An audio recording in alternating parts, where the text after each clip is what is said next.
bubbling. One in the hand, one in the bag, bubbling. Look at the cash, bubbling. Look at the cash, bubbling. One in the hand, one in the hand, one in the hand, one in the bag, bubbling. Look at the cash, bubbling. Look at the cash, bubbling. I'ma need all the fries you can give me, all the hot sauce, all the pie you can give me. Better be all or nothing, don't have me in the middle. You better be all you can. Yeah. Super fly for the Dumbos. Plenty slides I can. Welcome in, everybody. It's the coach, and you're tuned in to Madden 19 on EA Sports. Coming up, Big Ben Roethlisberger, and the Pittsburgh Steelers as they get set to match up with Tyrod Taylor and the Cleveland Browns. So with that, let's get up to First Energy Stadium in Cleveland for the call. We welcome in our broadcast team, Brandon Godden and Charles Davis. And, Coach, we come at you from the shores of Lake Erie. EA Sports has the coverage of the NFL from First Energy Stadium here in Cleveland, Ohio. The folks here in Cleveland, even though all the down years, have never stopped supporting their hometown guys, and we got evidence of that a moment ago as the Browns made their entrance. They are ready to do battle with Ben Roethlisberger and the Pittsburgh Steelers. Brandon Gaudin, Charles Davis, happy to be with you. And, Charles, we've got two teams who know each other extremely well. These division games, they tend to be battles. People scout like crazy in this league, but no one scouts more than within the division. Because if you win your division, you're automatically in the playoffs. That puts extra emphasis on these games, and they can't wait to get at each other. So the Steelers offense getting set for their first drive. They're led onto the field by a man who needs no introduction, Ben Roethlisberger.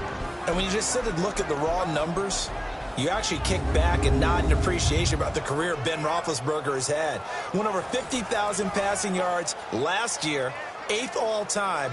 But what he wants more than anything, one more run at a Super Bowl where he's won twice previously.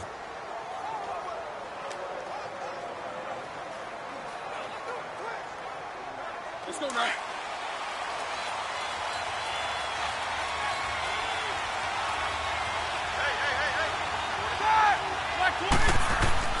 They go play action here on first down. And incomplete to open things up.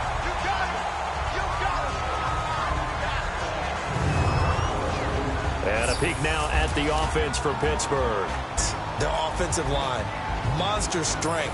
3 Pro Bowlers last year in Alejandro Villanueva, David DeCastro. Line of scrimmage, again the 25, 2nd and 10. But instead, 3rd down.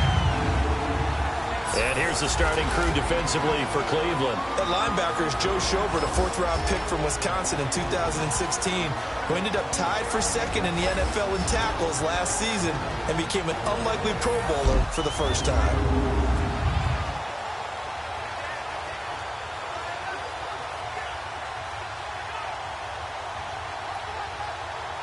So now an early 3rd and 10 here on their opening drive.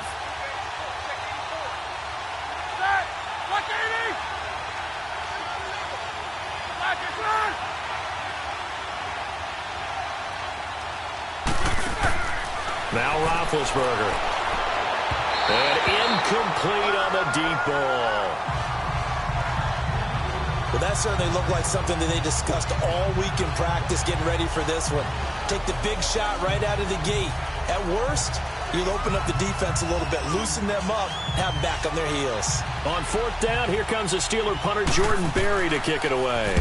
Jabril Peppers is deep for Cleveland.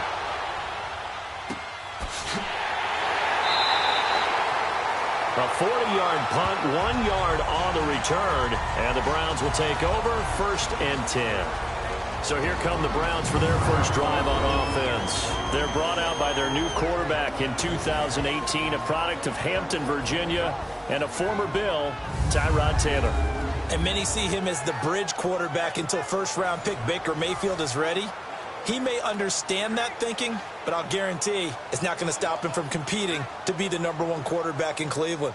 Remember, he led the Bills to the playoffs for the first time in 17 years. It'd be truly something if he could lead the Browns there after a 15-year drought in Cleveland. Taylor will bring the Browns up 1st and 10 at about the 32.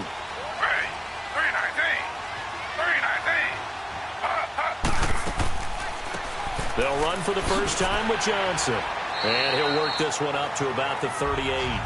It's a 6-yard gain on the ground, and that'll make it 2nd and 4. A quick burst there, and he nicely bit off a pretty decent gain.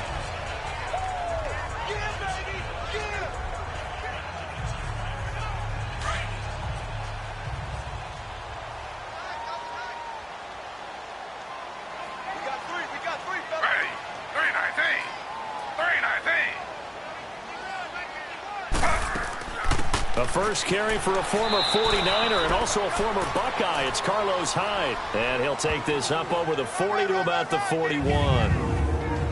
And the Buffet boys, the O-line. Hopefully they're ready today. Listen, you got to feed them first. But if you do, you usually get a great product out on the field. And when they play well, the quarterback can't wait to feed them afterwards.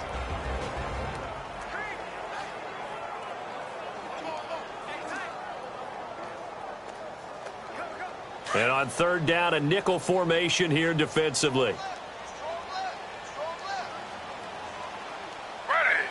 3-19. They'll run it. Here's Hyde. And a great effort there to shed the contact, and it helps him pick up the first. The gain of 4 that time as the drive continues. We all love to have a home run hitter in the backfield. Guy can take it the distance. But a short yardage, trying to pick up first downs, that big guy, always a nice luxury to have, isn't he?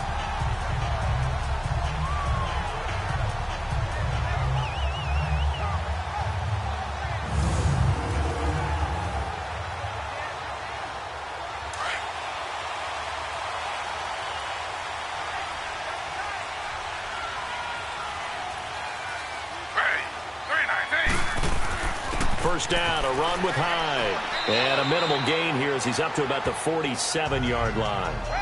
3 yards on the pickup there, and it'll be 2nd down. And a look at the Steelers' defensive unit. 12 sacks in 2017, a career high. But it's not just that makes his game good. Yeah, he can rush the passer, but his biggest thing, just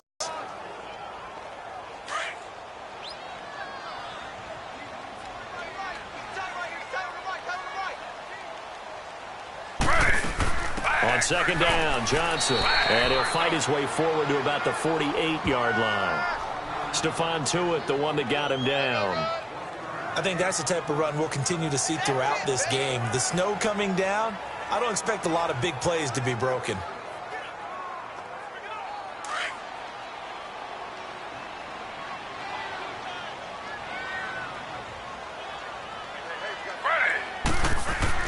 On 3rd down, Taylor. And that is incomplete. What I loved about meeting with these coaches before the game is we didn't even have to ask any questions. They told us that they were going to be aggressive and push the ball downfield. They weren't successful on that play, but look for them to try it again later. So on 4th down, Britton Colquitt on to punt. Back deep for the Steelers, Antonio Brown.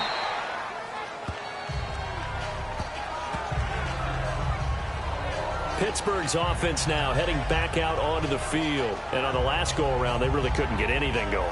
They had to punt from deep inside their own territory, which means they're going to lose the field position battle as a general rule. What they're looking for now is a little more consistency, move the ball at least a few times on offense, get a couple of first downs, and hopefully flip the field. Yeah, just something to build off of. That's what they're looking for here. Big Ben and the Steelers with a 1st and 10 at their 35-yard line. Sir, From the gun, it's Roethlisberger. This is caught by Antonio Brown. And he'll be taken down, but not before he gets into enemy territory. 15 yards is the pickup there, and the drive starting very nicely. First down. He missed on his first 3 passes, was 0 for 3. Now gets a connection. Maybe that'll get him going. Yeah, it wasn't a time for panic, but there was some concern because once you start in a certain pattern, you're wondering, can you get out of it? And that flips the other way, too, when you're throwing it really well. In this case, now he's got his first completion. They think he might be off to the races.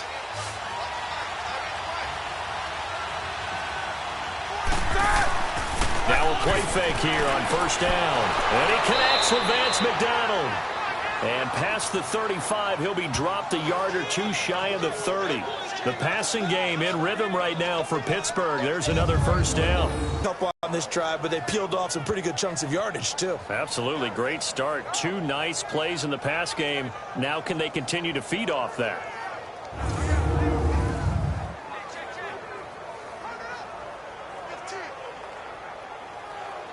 Back-to-back good plays have them on the move on first down.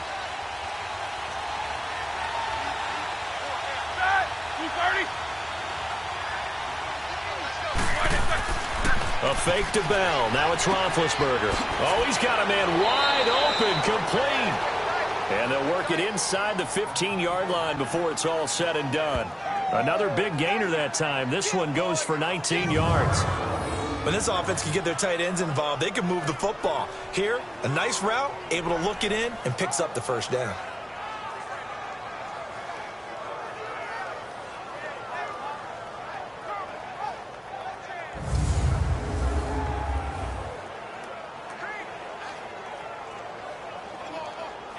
A first opportunity for the Steelers in the red zone. They have a 1st and 10 at the 13-yard line.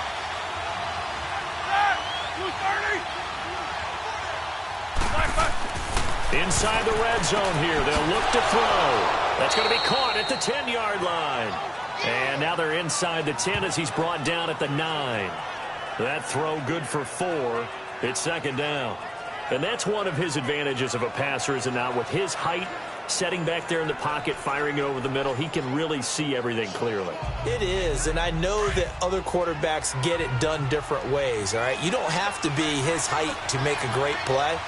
But what he does is he takes away having to make those slide steps in the pocket to find angles to throw the ball through. He just throws right over the top of it because he can see everything, and sometimes that saves time and gets the ball to a receiver quicker. Still a couple yards short of the first as the 3-yard gain brings up a third down.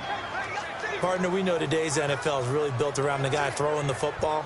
But these short runs, they still pay dividends because they can take their toll on a defense, and they can add up as the game goes along. You control the clock, you control the ball, and that way you often control the game. Now flags will come in. I think this one's going to be on the defense for jumping. Encroachment, defense. Defensively, maybe a little too fired up there for a third down stop. Remember preseason when we were going to camps and watching people? They worked on this, right? In the heat of the summer. Still did it anyway.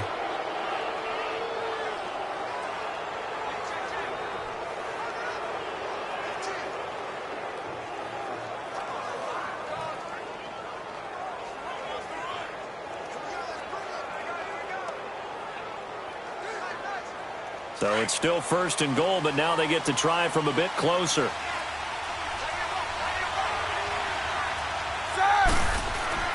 Now Roethlisberger. And caught in the end zone. Touchdown, Steelers. As his guys are in for 6. And the Steelers have taken a first-quarter lead. An out route there for the score, a quick out route there for the score. Yeah, you're not really surveying the defense on this one. You're just counting on timing, making this play happen. 1-2, ball's out of his hands, knows where he's going, just puts it to the outside. Touchdown.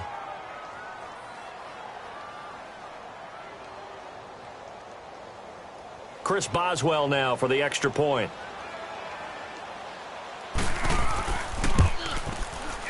You always worry about the plant foot in the snow, but no problems there. And that makes the score 7-0.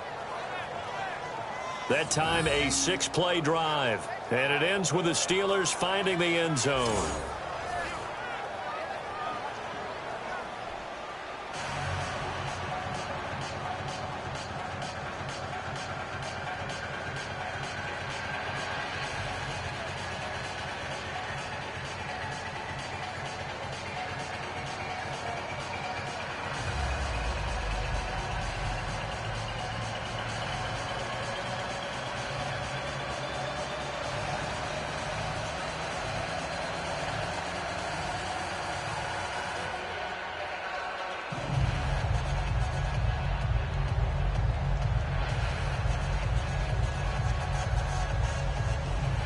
Boswell on now to kick this one away.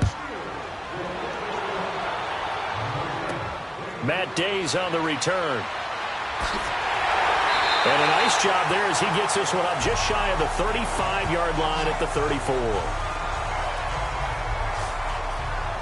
The Cleveland Browns, Charles, it's been an interesting season for them. There was optimism early, a couple of wins, a lot of near wins, but a lot of that optimism has really faded. And those competitive games early in the year, they're now just losses. And that's exactly where people were headed with their optimism.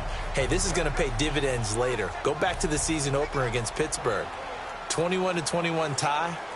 Yet everyone felt great coming out of that, thinking, hey, down the road, that'll turn into wins. And you're exactly right. They have not seen that. Head coach Hugh Jackson was fired after their loss in Week 8. He had gone 3-36-1 in his tenure. And they still have some really tough road games coming up in the second half of the year. In the division at Cincinnati, Houston leading the AFC South at the midway point, at Denver and at Baltimore. That's not easy. Seeing that play and understanding just how tough it is to cover tight ends, especially the ones running around the NFL nowadays, makes me glad I didn't make it in that league. I would have had a really difficult time. But now you get to sit up here with me. Yeah, and that's fun, isn't it? And what a really nice gain right there on first down for them. Brings up a nice second down for them. They'll run it now out of the gun. And that play going absolutely nowhere as he's belted before he could get out of the backfield. It'll be a loss of 1, and that'll bring up a 3rd and 1. It's a tough one right there. He ran right into the teeth of the blitz as the linebacker was freed up in order to stuff that one for a loss. I think quarterbacks got to see that. Got to find a way to audible into something a little more advantageous.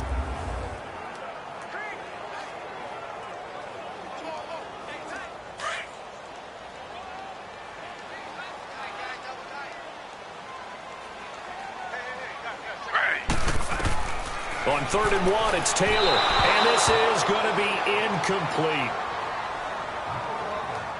You absolutely have to have this early on, right? 3rd and short, they elect to throw for it.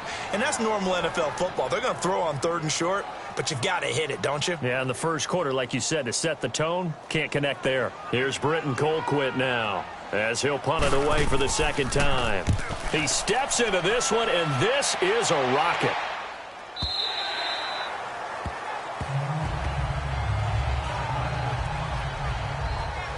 The Steelers offense now, they get ready to head back on the field. And they're hoping to redo their efforts in the last drive when they got into the end zone. And just think of what it's like now on the sideline. Because when you score a touchdown, you have to go over and look at the tablet and see what you did on the last drive.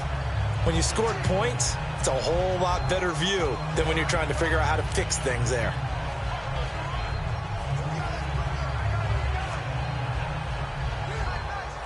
Big Ben and the Steelers with a 1st and 10 at the 20.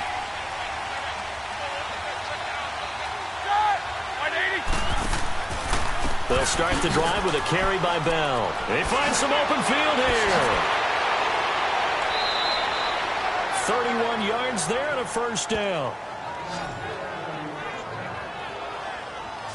Well, partner, I have to say they called him in the right defense there. Nickel set, 5th defensive back on the field, and they love to run against that because now you typically get a bigger blocker on a smaller defender. Yeah, because those DBs like you, they want the interception. They're not as worried about the running play, right? Not at all. And I still remember being in school, and one of my offensive line teammates used to say, boy, I'd love to come downfield and hit you little people. Good run there. So the line of scrimmage moves all the way across the 50 now as they come up 1st and 10.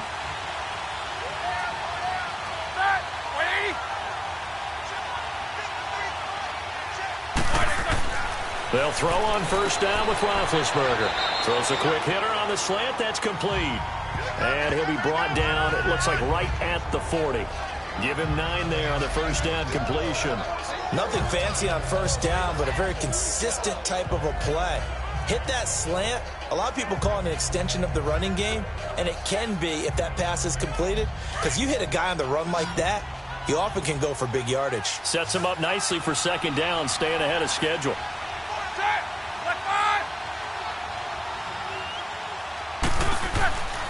Play action. It's Roethlisberger. And he'll go out of bounds after taking it a little further down inside the 40. Only 3 there on the pickup, but that's enough to move the chains. I do have to admit, I like it when it all comes together. When the top part, catching the football, right, whether you're catching it with your hands or cradling it, comes together with the legs, in this case the feet, doing a little toe tap to stay in bounds and complete the catch. And a great job by our crew on the camera shot. Love when you see the grass or on the field turf, those rubber pellets flying up. Great catch. Now Roethlisberger on first down. Over the middle here to Brown. And finally down he goes as they work it inside the 10 to the 7. That goes for a gain of 31.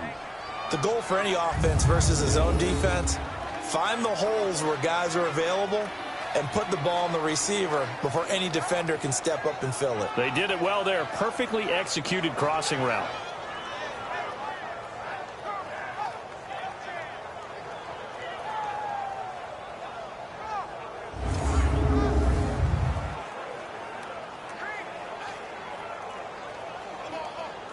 Now a chance to make that big play really hurt. It's first and goal just outside the 5.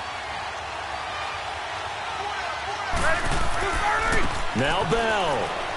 And he's in. Touchdown, Steelers. Le'Veon Bell taking it in from 7 yards away. And the Steelers are going to add on to their lead. And they're able to run it in. It started with a battle in the trenches. They won there, and they got in for 6 points. And that's going to be a tough one for the defense to deal with. They've got to go to the bench now and figure out how are we going to slow down this running game, because on that particular play, they had no answer.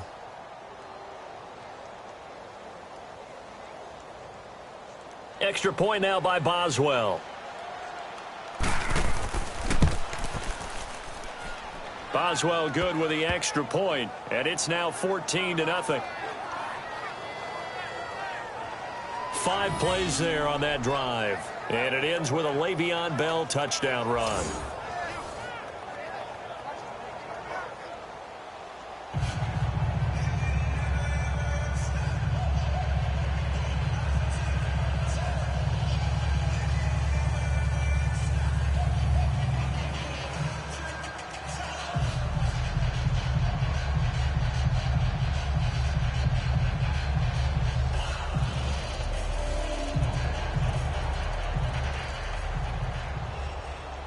Boswell on now to kick this one away.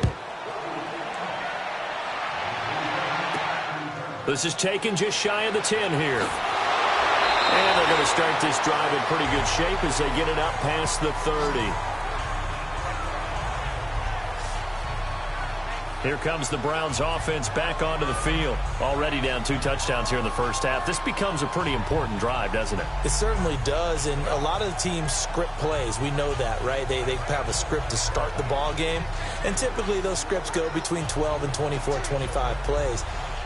Down 2 touchdowns early, probably not very deep into their script. I think that they'll stay with it. I don't think they'll abandon it just yet and try and generate some offense on this drive. Anything. At least 3 points, get that 0 off the board. Taylor will bring the Browns up 1st and 10 at the 31-yard line.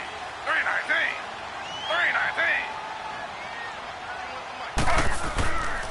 Here's Hyde as they begin on the ground. And forget about finding a lane. He barely had time to look up before he was planted in the backfield.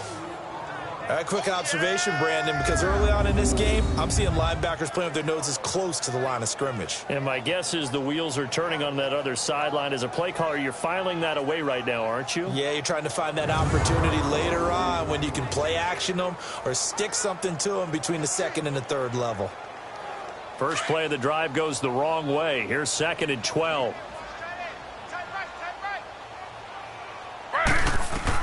Now Taylor to throw on 2nd down. He's got a man. It's Corey Coleman. And they get him down, but not before he takes it across the 40-yard line. Browns move the chains as Taylor's able to hook up with Coleman.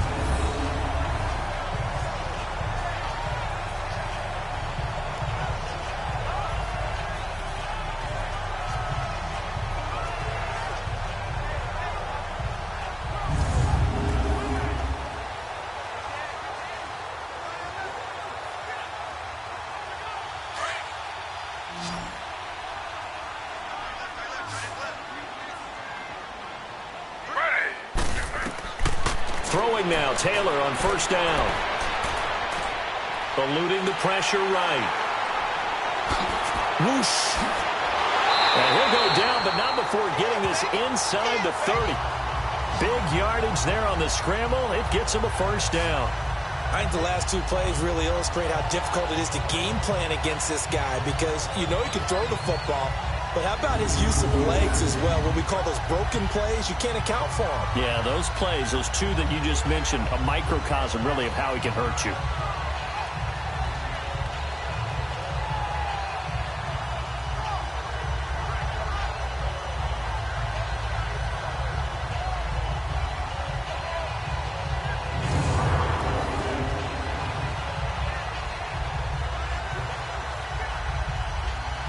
Operating out of Steeler territory now. Here's 1st and 10 as they've got it to the 28-yard line.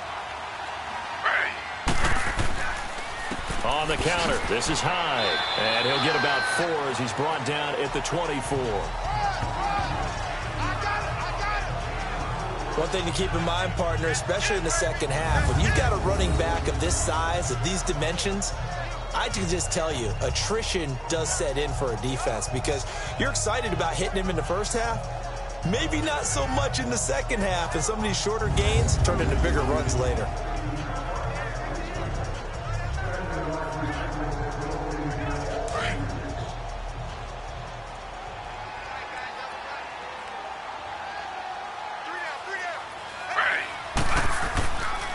On second down, Hyde. And he is met quickly in the backfield. Down he goes, folded like a lawn chair. That'll wind up going for a loss of 4. And that's going to make it 3rd down and 10. Doubling this guy has to be a priority before moving up to the next level because the big fella, he just ate that one alive, just stuffed it. In fact, before the game, he was talking to us, and he's like, hey, these pants make me look fat? And we said, nah, man, you're just a whole lot of guy. He is at well over 300 pounds. He's a big man.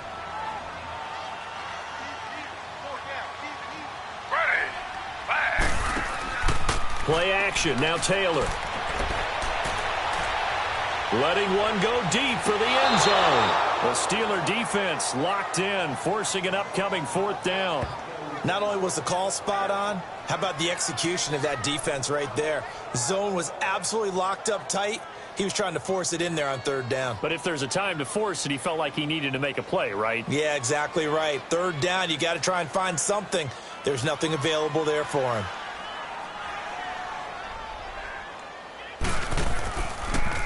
Oh, they get to the football. It's blocked. I know it looks easy to a lot of people when you're kicking the ball. I mean, it looks pretty simple, right? Snap, put it down, kick it. But playing in the snow, that can throw off your timing just a bit, and that can wreak havoc, as we just saw there. Well, it throws off the timing, and I just think it's an extra advantage for the team that's coming in to block it because they've got a hold on the offensive side, and, of course, the kicker and holder and snapper, they've got a lot to deal with. What can't be underestimated is the person catching the ball, the holder, and putting it down. You're talking about cold hands, snowy weather, ball can get slippery on you. It's a lot of extra pressure on that person. And they're able to get it down, but a nice job to get in and block it. So now a chance for points in the opposite direction after the blocked field goal.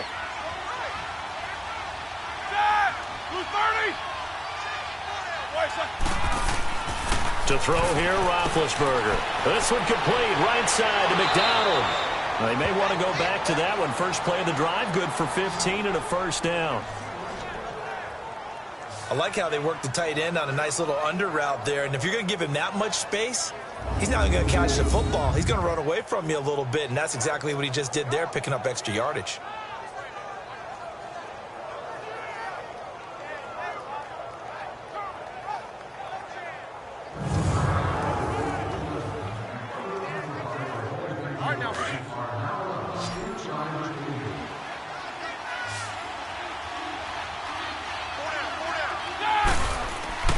Roethlisberger now off the bootleg. On the left side, it's McDonald. A good pick up there of 20 yards.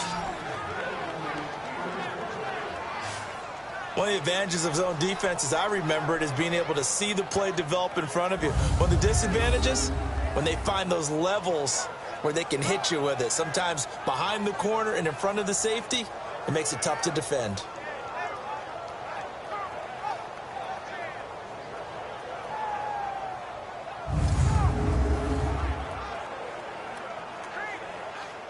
Back-to-back good plays have them on the move on first down.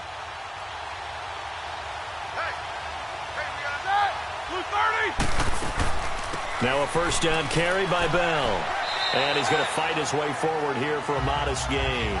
It's a 6-yard pickup, and it gets him to 2nd and 4.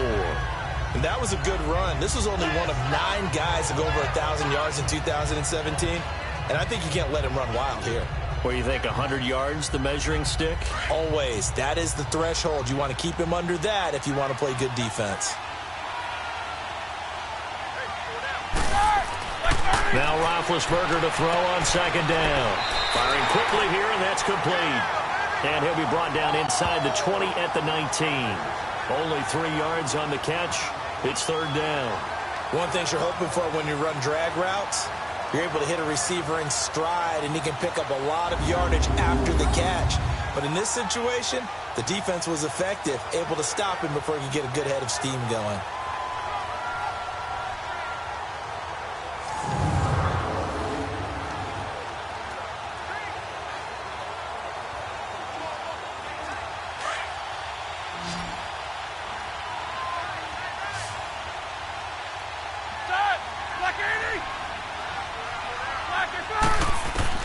On 3rd and 1, it's Roethlisberger, and that is incomplete. So it looked like maybe his 3rd or his 4th read on his progression. Just trying to find his outlet man that time. Ends up leading him just a bit too much. So on 4th down, the Steelers call on the number of Chris Boswell for the field goal try. From the left hash, it's a 36-yard attempt. And Boswell's kick is good. And the lead will grow. It's now 17-0. So the drive stalls out inside the 15-yard line, but they do get 3. And I've talked with enough players nowadays that when they have these types of kicks, that no one says to their guy, hey, that's just like making an extra point, piece of cake. Because the extra point is not a piece of cake anymore. But kicking a field goal from that distance, just give him confidence and let him knock it through.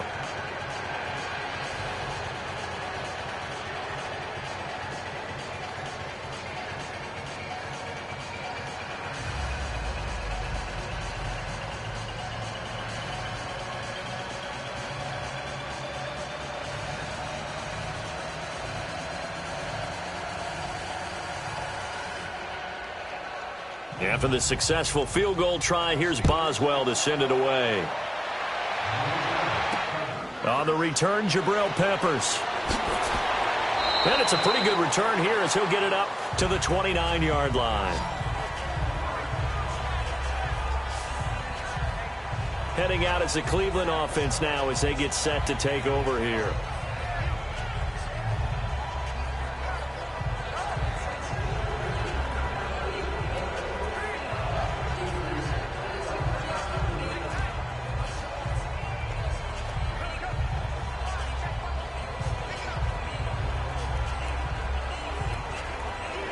Taylor will bring the Browns up 1st and 10, just shy of the 30.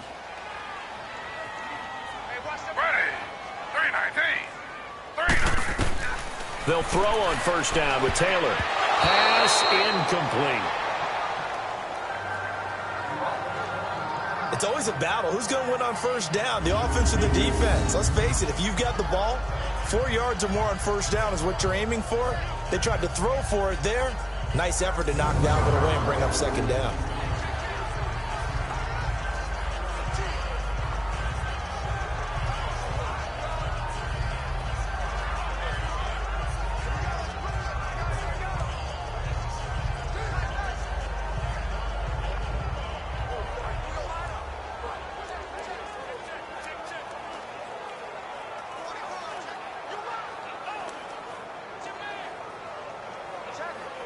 Here's 2nd and 10 now from the 29.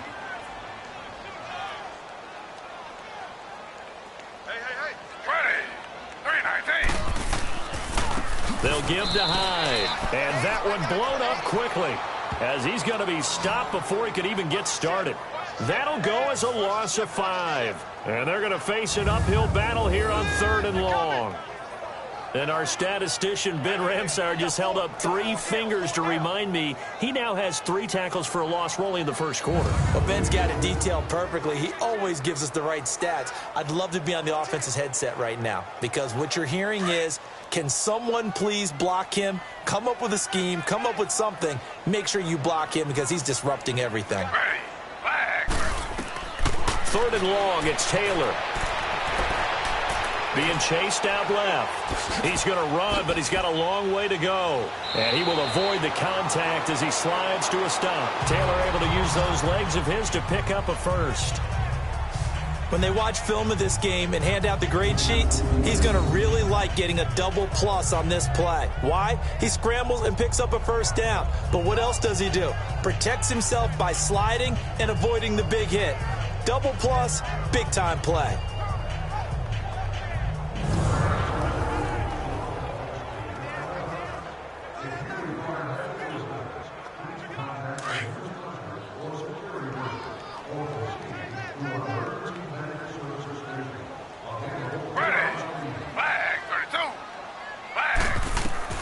Now Taylor on first down.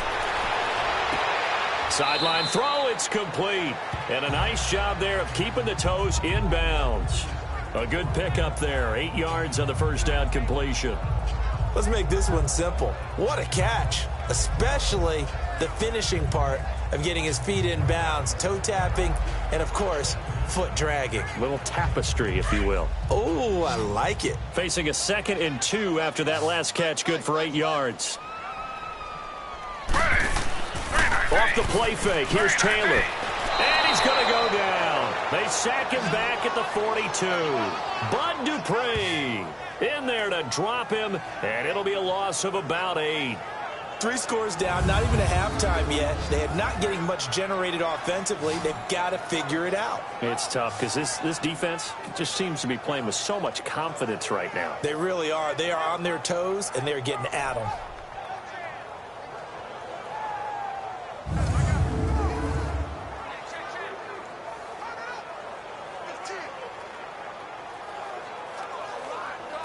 Third and long. Taylor and company hoping to regroup after the sack.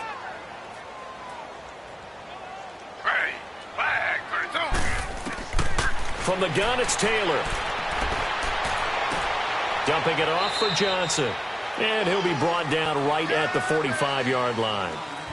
1 quarter down. Already 17-0 our score. EA Sports NFL Sunday returns following this. The NFL on EA Sports is fueled by Gatorade, the sports fuel company. Back with Charles Davis. I'm Brandon Gaudin. The Browns with a football to begin quarter number 2, but likely not for long as they're in punt formation to kick it away.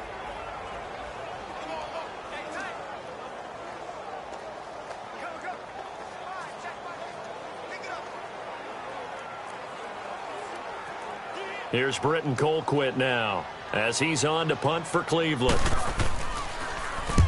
He's been a busy man here in this first half as he gets it away.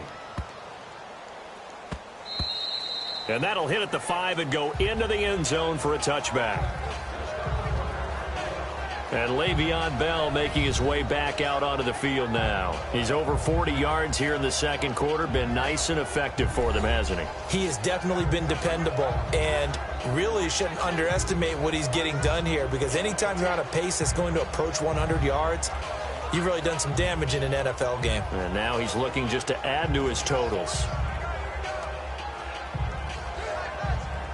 Big Ben and the Steelers with a 1st and 10 at their own 20-yard line.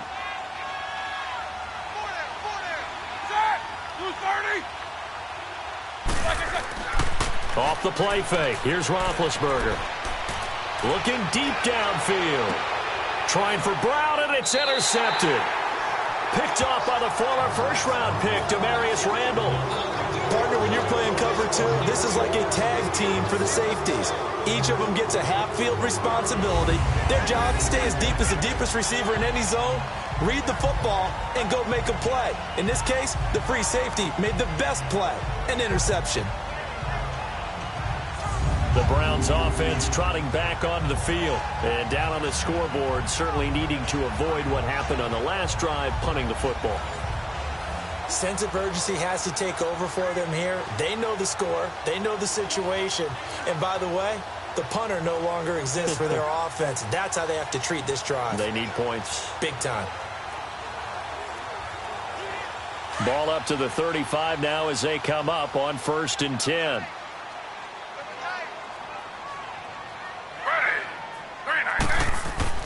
After the interception, here's Taylor. And his throw here's incomplete. David Njoku was the intended receiver. And that'll bring up 2nd down. Hey, with that incompletion, time to have some fun. And I want to know, at the Davis household, who carves the turkey? Well, it's certainly not me. Well, I knew that. I can tell you that. But let's just switch it. Who cares who carves the turkey? I want to know what you're going to be knocking down on your plate on Thanksgiving Day. Well, definitely turkey. Now, my mom's corn and green bean casserole, while it may not sound overly appetizing, is out of this world. And her sweet potato casserole, second to none. So, I should be making my plans to fill a seat at the Garden household? You're more than welcome. Because I think my household may kick me out.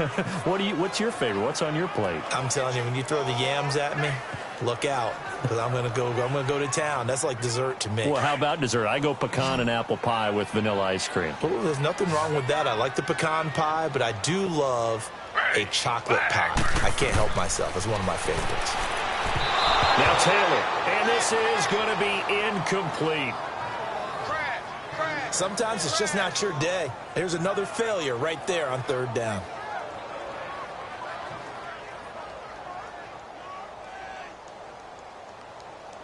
Here's Britton Colquitt now, as he'll punt it away for the 4th time today. With it is Brown. Give him 11 yards that time on the return. And the Steelers will go on offense here, 1st and 10. A look at the running back, the man out of the backfield as he gears up to go again. And he's had his chances in this game. He just hasn't been able to find any daylight so far.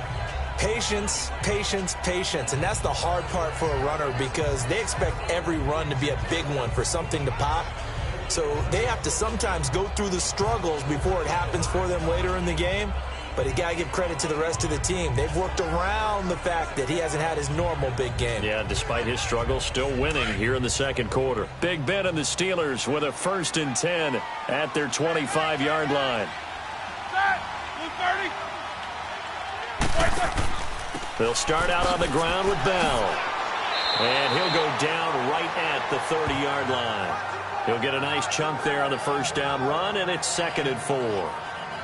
Let's talk a little football 101 here because one of the keys to advancing the ball downfield, success on 1st down. Huge difference, as we know, between 2nd and 4 and 2nd and 8 and 9.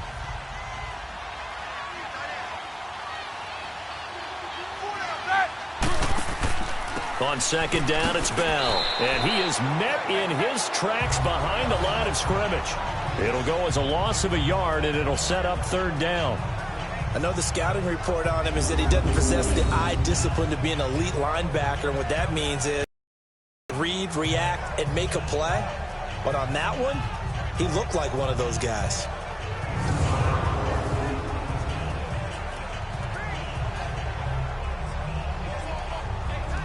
It looks like a nickel set now for the Browns on 3rd down.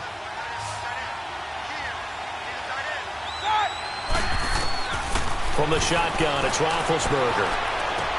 And he finds McDonald. And he slips up past the 45 before being tackled. 90 yards receiving now for him in the ball game. It's a 1st down. And defensively, they were in zone coverage there. Do you have to be a little careful? You're losing playing against a good quarterback like he is to not play too much zone? Yeah, you have to be careful about how much time you're giving up. I think it's a good point you just brought up. So maybe if you still want to play zone, you go to a zone blitz scheme. and you can drop anyone out of your defensive front. Defensive end, defensive tackle. It doesn't matter. You just exchange someone to bring more pressure towards the quarterback and still try and cover downfield. They'll run it now out of the gun. It's a loss of a yard there, and now second down. Well, forget about finding a lane there. He barely had time to look up before he was planted in the backfield. Probably fortunate he was able to hold on to the football.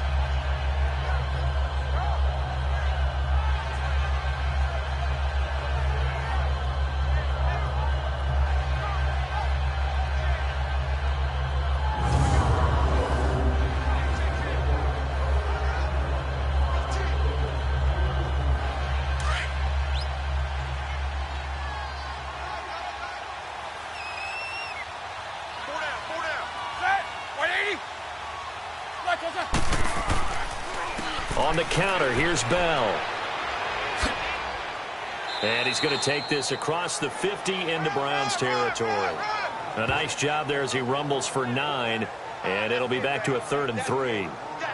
On a 2nd and long, it's really nice to see an offense that has enough confidence to run the football in that situation. I think that goes back to their practice and game planning. They've seen things that they've seen on tape and in previous games that led them to believe that even in a long-distance situation, they can still run the football and gain enough yardage to put themselves in a good spot on 3rd down.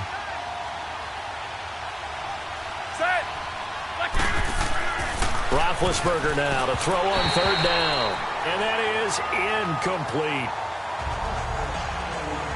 I'm not sure we could spot any tendency here on this 3rd down. They could have run it or passed it. Either one was available. They chose to try and get it through the air, but they were unsuccessful. Here's Jordan Berry now as he'll kick it away for the 2nd time.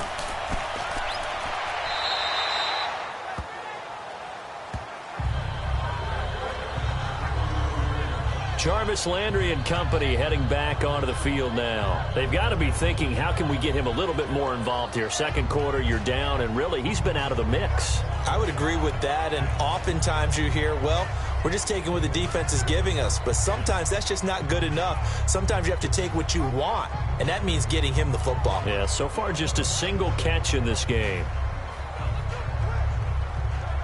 Taylor will bring the Browns up 1st and 10 at their own 24.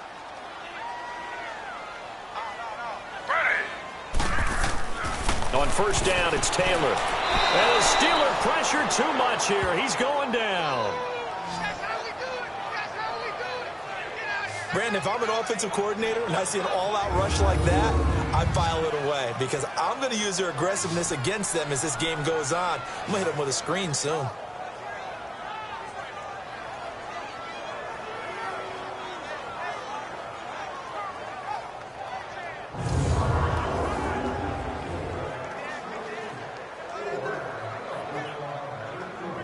Coming up now on a 2nd and 15 following that sack.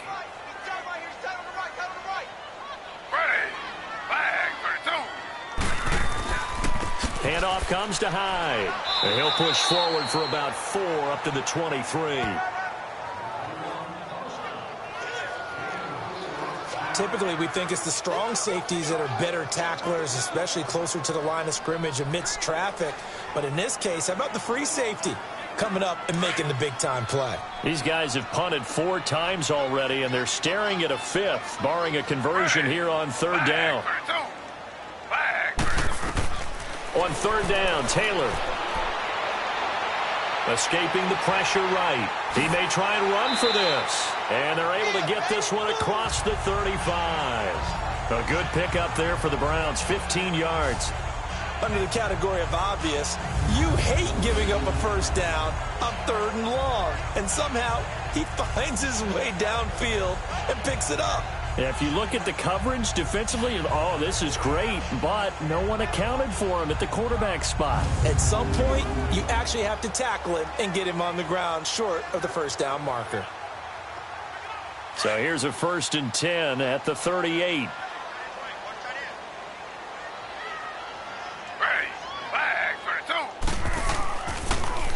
Hyde. And he'll be taken down, but not before he works it past the 50.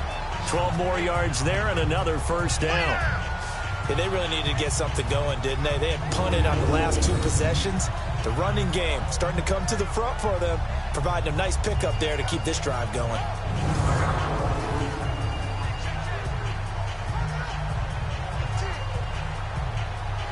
This offense finding its legs now. Here's another 1st and 10.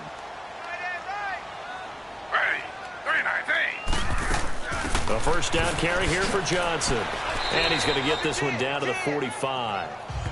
There to stop him, Terrell Edmonds. I call that play a success. A nice inside run sets up a very manageable 2nd down. A very solid gain on that play.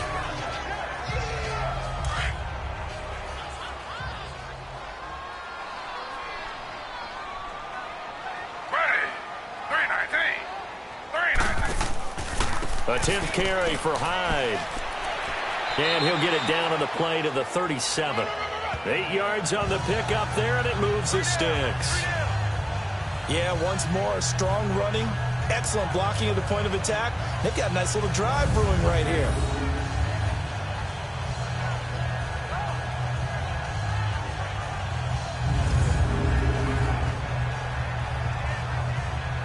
So following the run by Hyde, here's 1st and 10.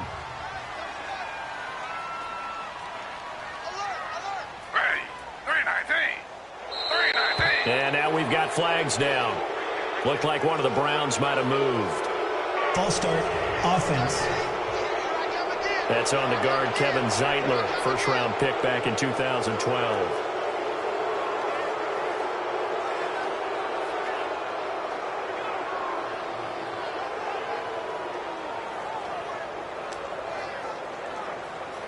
A false start backs him up 5, 1st and 15.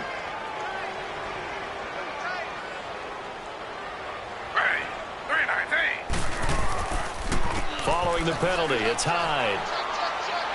And able to push his way forward here for a good little gain. 4 yards there on the carry, gets it back to 2nd and 11. Brandon, all things considered, they have to feel pretty good about getting that type of a gain, considering the blitz that they just had against them.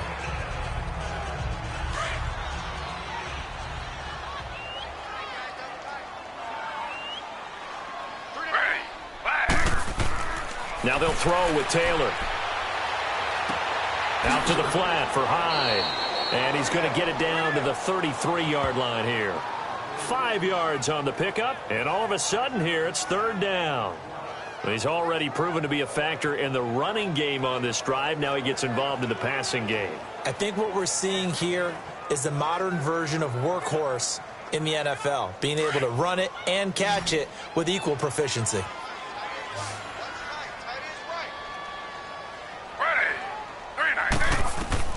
To throw is Taylor on 3rd down. To the right side and complete to Njoku. And he's out of bounds. Almost gets to the 10. And a nice gain of 21 yards. For many teams, the evaluation of tight ends has really changed. We used to wonder about how they would block first and foremost. Now we want to know how these guys can run, because we envision them in offenses catch the ball. How much yardage can they gain after that? And that on display there for a good pickup.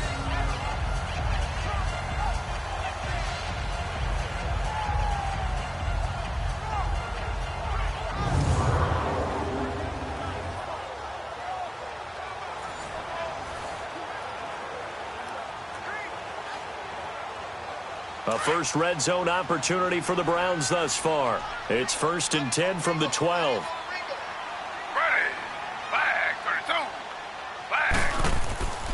They go back to the ground with Johnson. And he'll get this one down to about the 10-yard line. Just a yard on the pickup there, and it'll bring up a 2nd and 9. That didn't appear to be a run blitz. He just darted in once he saw the run develop. That appeared to be a case of see ball, get ball.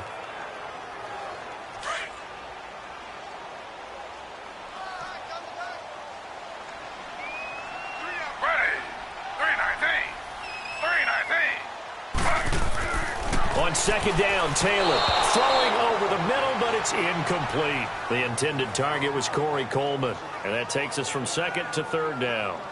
Some of the fans here don't seem too happy about what we've seen in this first half. No, not at all, and I understand why. They've looked lethargic, out of sync, and it shows on the scoreboard. The Browns on third down, not quite 50%, 4 for 9. This is 3rd and 9. From the shotgun, it's Taylor. This will be caught at about the 6. And he's going to be brought down just shy of the 5 at the 6. Just a 5-yard pickup, and it leads to 4th down. One hallmark of good defenses is understanding the game, understanding positioning, and tackling immediately in the secondary after catches. I think we just saw that on display right there. Got to him before he ever had a chance to think about turning it upfield.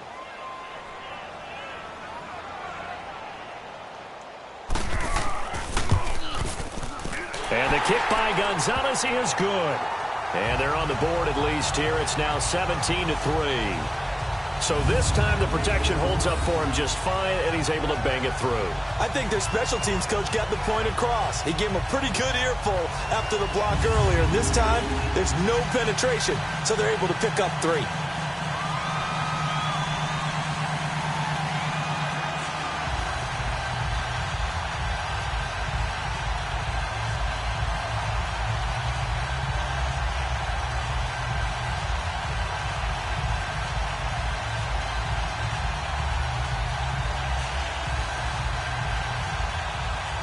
After the field goal, here's Gonzalez to kick it off.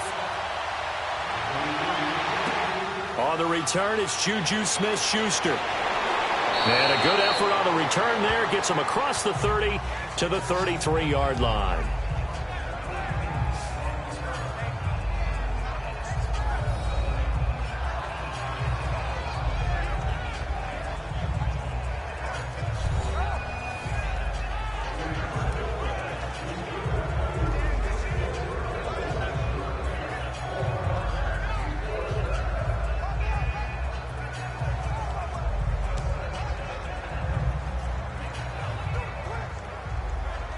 Big Ben and the Steelers with a 1st and 10 at the 33-yard line.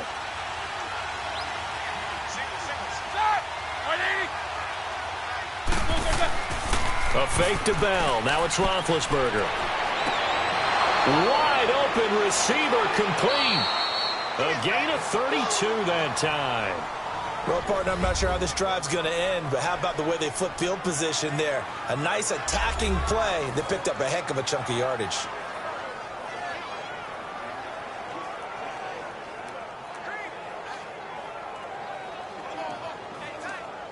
So that changes things a bit. Here's a 1st and 10 all the way down at the 35. Now Roethlisberger going to hand to Bell. And he is going to be stopped cold behind the line of scrimmage. That's going to go as a loss of 4, and it'll be 2nd down.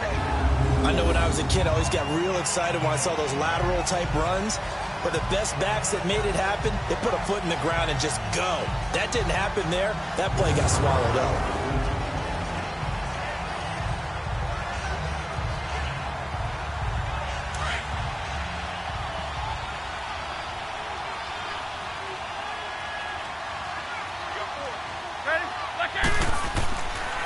Roethlisberger with a give to Bell. And he'll lose yardage here. Back at the 41. It's a loss of 2, now 3rd down. I like the strategy. Extra tight ends, extra beef. They want to run the football, but that means they probably want to run it inside. If you get strung out on the perimeter, you're in peril. Yeah, we saw the result, negative yardage.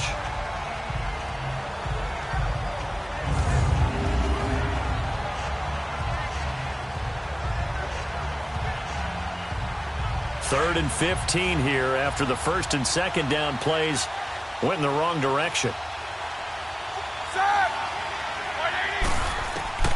From the gun, it's Roethlisberger.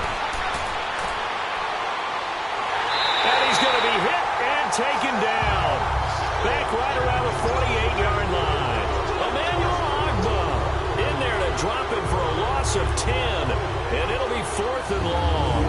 Well, maybe that can give him a little bit of a pick-me-up, a little bit of a jolt. One of the few things that's gone right defensively. Because other than that, it's really been a first half to forget.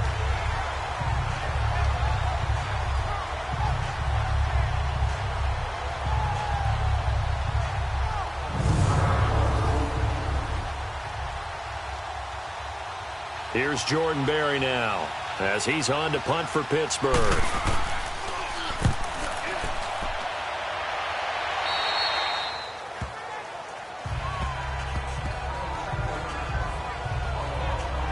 And the Browns getting set to go. And last time they got 3 points, but it was a chip shot field goal. And when you go to the sideline after a chip shot field goal, maybe the offense not too happy. It's a balancing act, isn't it? Because you're exactly right. They're none too pleased that they didn't punch it in for 6 points. But they also have to remember they did put points on the board. 3 points is 3 points. And in this league, you take points when you can get them. Not easily done. Taylor will bring the Browns up 1st and 10 at their own 24.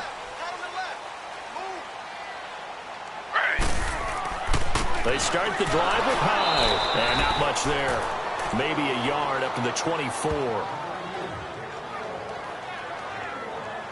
They tried a quick hitter inside, but that one was swallowed up because what they're hoping, those big defensive linemen will take the bait and move laterally and open up a crease that they can run through. Didn't happen on that play.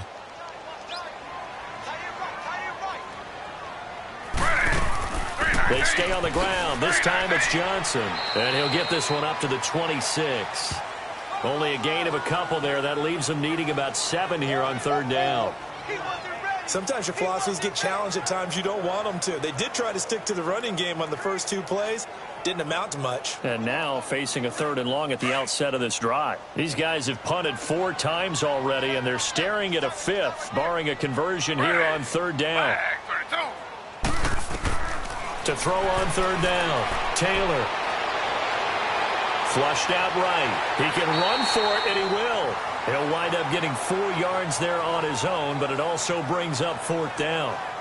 I liked his effort there. He got it done on his own. But let's face it, he puts defenses in a really stressful spot when he takes off and runs because a lot of guys have coverage responsibilities. Good job of rallying, though, because I thought when he first took off, he might pick up the 1st down. Here's Britton Colquitt now as he's on for the 5th time here today.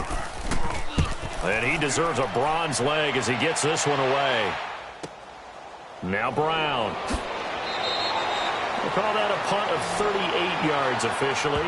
And the offense will take over with a new set of downs. Here comes Ben Roethlisberger and the Steeler offense back onto the field. He's got the lead here in the 2nd quarter. He's thrown the touchdown, but also an interception. As a quarterback, does that interception, even though you're playing well, your team's got the lead, does that always stick in the back of your mind a little bit? For the best ones, it just upsets them that they did that because they don't think there should be any blemishes on their record. They think that they're way better than that. So your confidence gets tested a little bit. Being able to go back out there, maybe throw another touchdown, that'll tamp that down in a big way. Yeah, because he's looked pretty good to this point. Throwing now, Roethlisberger on 1st down. Goes underneath for Bell. And able to get this one across the 45 before he's brought down. 10 yards there to start the drive, and just enough by about the length of the football for a 1st down. So many times you hear today's NFL described as a space game. Get your best players into space with the football in their hands. That's why sometimes you just swing it out to your runner, get him out in the flat, and let him have a chance to make people miss an open field.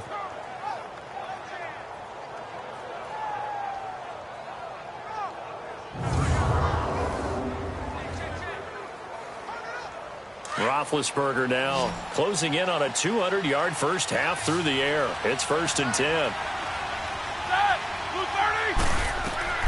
Out of the gun, it's Roethlisberger. And that's complete to Jesse James. And they're going to be set up down around the 15-yard line. The gain of 39 that time. You know, when I see passes like that, I'm reminded of something you and I talked about yesterday. Big Ben was a wide receiver the first 3 years of high school, sitting behind the coach's son, and then he finally got that opportunity. I think he's made the most of it. It's always the coach's son, isn't it? But you know where it helps him? When he looks downfield, he knows what the receivers are going to do. He actually has wide receivers' eyes when he's throwing the ball. So after the big play, look at this, all the way down at the 15 now on 1st and 10. 2 minutes to play here in the first half. More from Cleveland after this.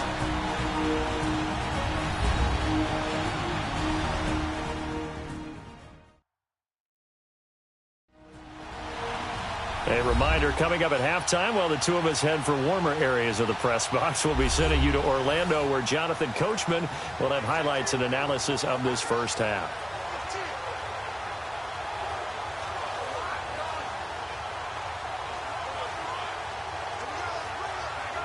Here we go.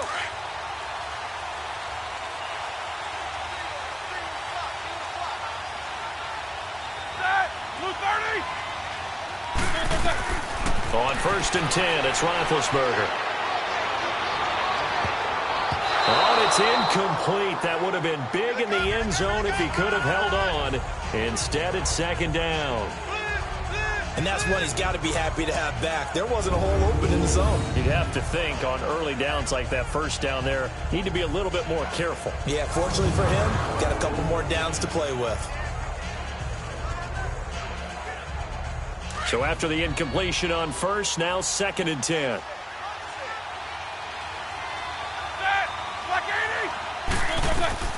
Ben to throw again.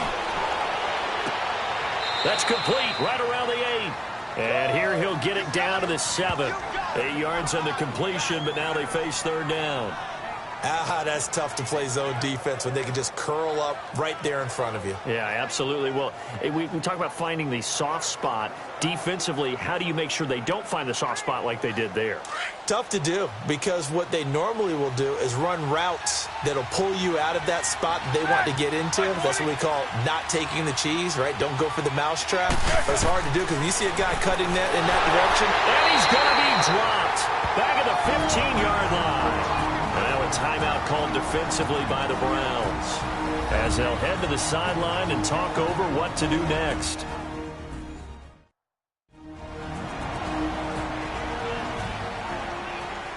And now following that timeout, the defense back out onto the field.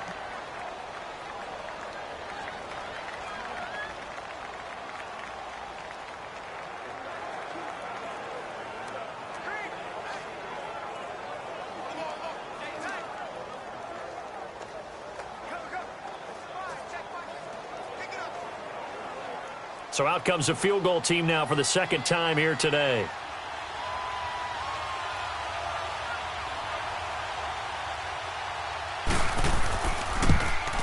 And Boswell's kick is good. And that'll push the lead up to 17. No problems in the field goal department so far. He's 2 for 2. Pretty reliable here in this game, isn't he? And to me, that bodes well for them. If they need him late in the game, his confidence should be sky high.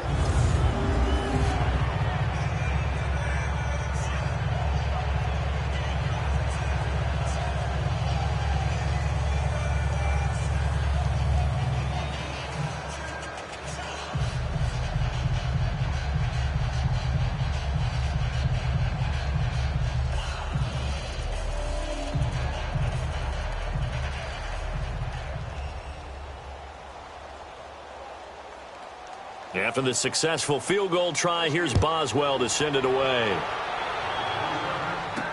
This will be taken to the back of the end zone. And no run back here. This will be a touchback, and it comes out to the 25-yard line. And now the Browns coming out on the field. These guys had to punt their last possession, and that's become too familiar of a refrain. Too many of these drives just wound up going nowhere. But you know how in baseball, when the pitcher gets a base hit and he's on base, they bring his jacket out to him to keep him warm? Just puts on sweatpants or a wrap over his leg to keep it warm. He might need a massage from the trainer right now from all the work he's getting.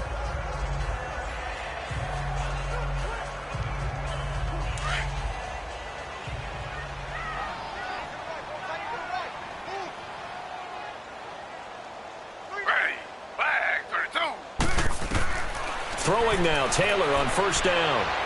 And this one is incomplete.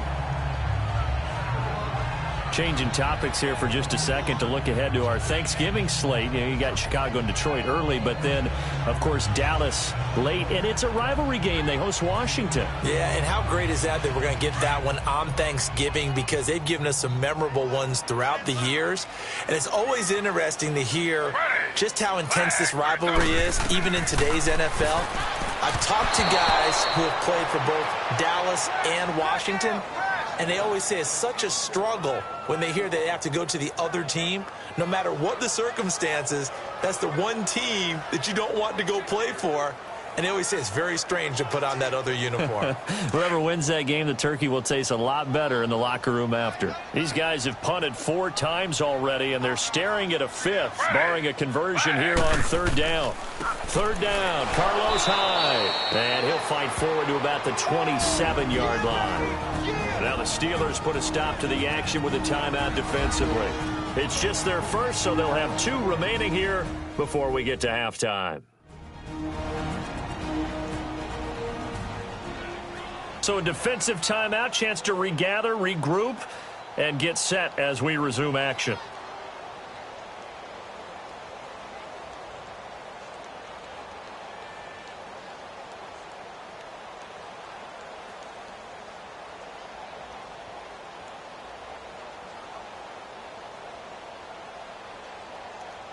Here's Britton Colquitt now, as they're forced to kick for the 6th time today.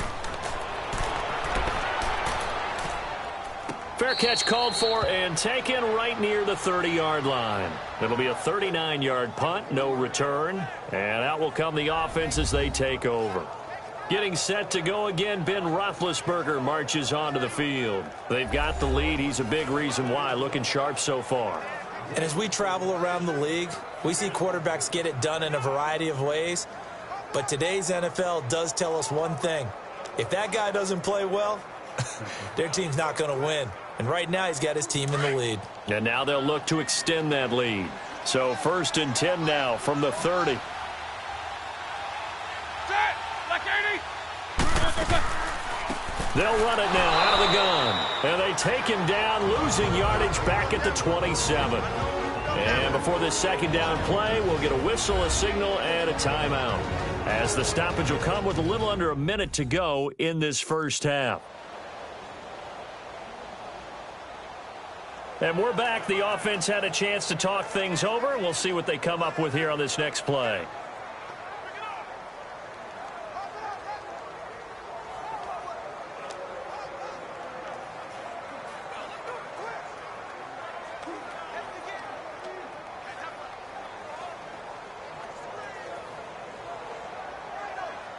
So now they have to contend with 2nd and 13 after the 1st down run goes backwards.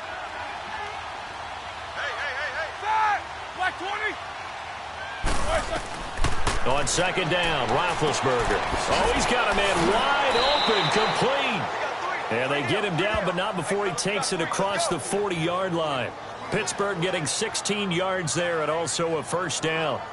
And there's a man they call AB, always a volume receiver. He gobbles up catches, holds the number 2 and number 4 spots for most receptions in a season in NFL history. And in 2015, just 7 catches shy of setting the single-season mark for most receptions, currently held by Marvin Harrison, a Hall of Famer. Yeah, he had 136 catches that year on the heels of 129 the season before.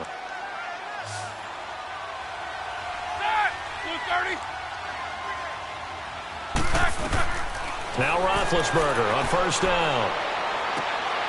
Over the middle, hauled in by Smith-Schuster. Back-to-back nice gains. That one for 14 yards and another 1st.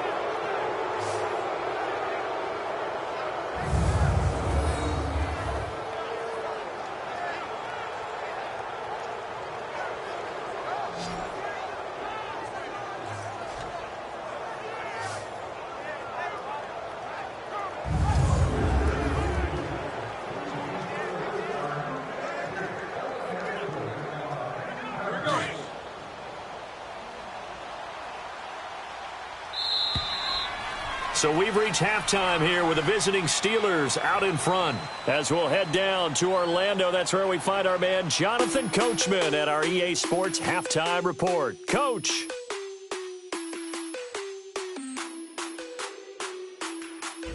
Okay, Brandon, thanks very much. And welcome, everyone, to this abridged version of the EA Sports Halftime Report. The snow certainly making conditions difficult, and it's not likely to get better anytime soon.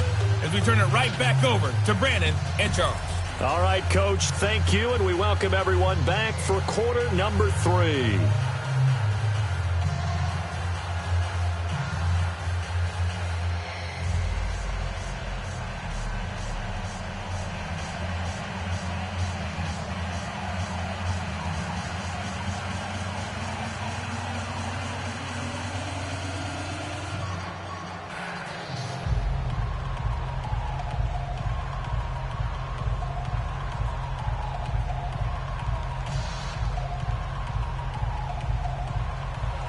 The lake effect snow set to continue for the second half of action as we are back underway.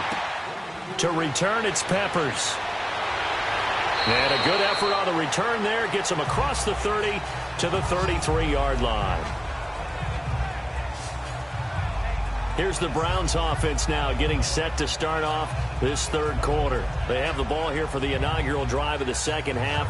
Pretty big deficit, though. We'll see what adjustments were made in that locker room. And I never want to make something more important than it actually is, right? I don't want to create more hype than what is there. But this you're is going to do that? I'm doing it, though. This is a really important drive. And we often talk about teams scripting plays to start a game. A lot of them script to start the second half, too. And they're scripting something that they expect to get them into the end zone and back into this game. We'll see if that script is a good one for them. The third quarter begins with a run by Hyde. And he'll get this up to about the 40. It's a 6-yard gain on the ground, and that'll make it 2nd and 4. He's had a ton of success here so far, but you get the feeling that he might be on the verge of popping one. Yeah, even on that one, there was a little bit of a hole, but it closed there quickly at the end.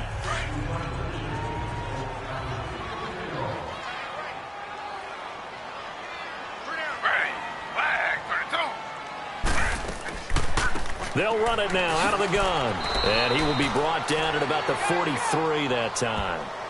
Give the tackle there to Morgan Burnett.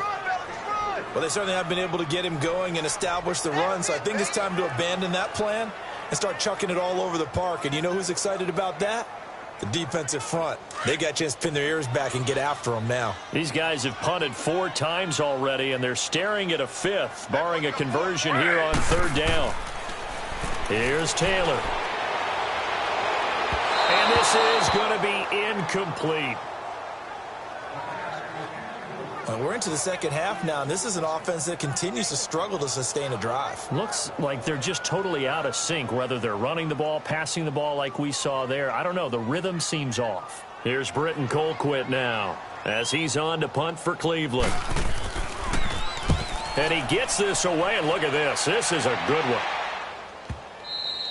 And problems spreading to the punt team now. This one goes all the way into the end zone on the fly, so that'll come back to the 20. Time for the Steelers offense now to get set for their first possession of half number 2. This is sort of what you would call a put-away drive, isn't it? They score here, especially a touchdown. It's almost out of reach. It certainly feels that way, and I think that they're going to call their plays accordingly because what you really want to do, even though you know the scoreboard is still up there and the game's going to go on, you think you can take the spirit away from another team, that their drive and will to come back and win can be taken with another score right here. Yeah, still third quarter, but you just get that feel. Yeah, they're teetering right there on the brink, aren't they? Now Roethlisberger to throw. Throw left side, complete to Smith-Schuster. Give him 10 yards there, and about by the nose of the football, he's going to have a first down.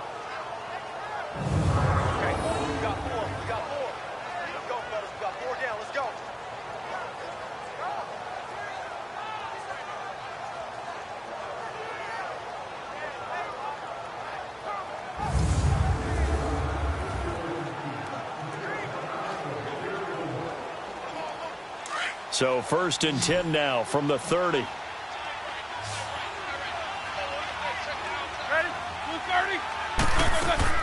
On first down, it's Roethlisberger.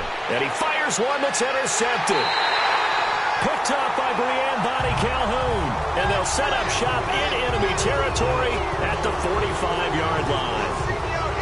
They needed a break. They needed to make a play here in the third quarter. Defensively, they did that. Now they got to go quickly and get some points on the board. And the best part is that they made their own break. Taking the ball away. Now they just look at their offense and saying, guys, let's go. Come on, capitalize on this one. And let's look at Carlos Hyde now. And after a sluggish start, he's really bounced back. The numbers bear that out. And you're a baseball guy, partner. How many at-bats over the course of a baseball season? Oh, boy, 4 in a game. Yeah, about the 4 in a game. 4 times 162. 350 or so, right? Sometimes it takes a while for a guy to get going. That's my point. It's not the first few carries. You don't worry about that. As they go along, get that guy lathered up, get those blocking assignments down. Those 2-yard gains turn into bigger gains as the game moves along.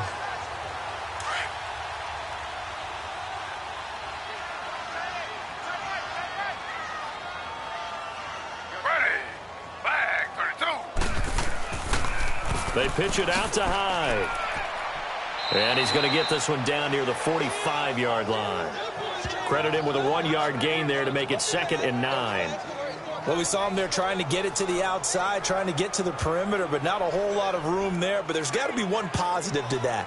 If you keep moving laterally, creases tend to develop as the game moves on, and they can run it back inside later.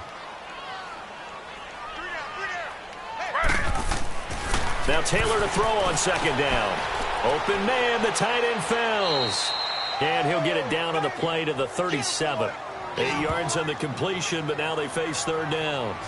That's a staple of this offense. Drag route to the tight end. Yeah, he was unable to use his size to break off much more yardage after the catch, but still an effective gain nonetheless.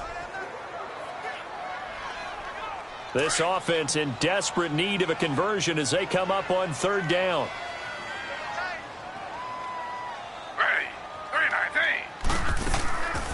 Another tote for the afternoon workhorse. It's Hyde. And they're able to get this one past the 30 down to the 25.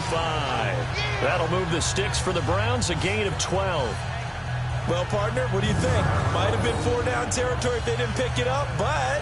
Yeah, it's a moot point now. I was curious, so if they didn't get it there, would they have gone for it? I guess we'll never know. Yeah, we didn't have to make that call, but I have a feeling both of us would have said, go for it.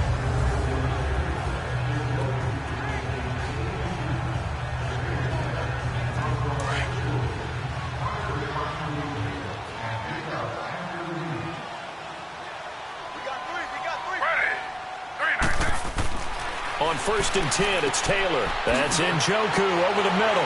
They showed off a nice juke of the defender before the next wave could bring him down. Give him 9 there on the 1st down completion. When you execute a drag or a crossing route really well and give them a chance to let it develop a little bit, you can gain some significant yardage hitting your tight end on that one. That last catch short of the marker by just a yard leaves him with a very manageable 2nd and 1.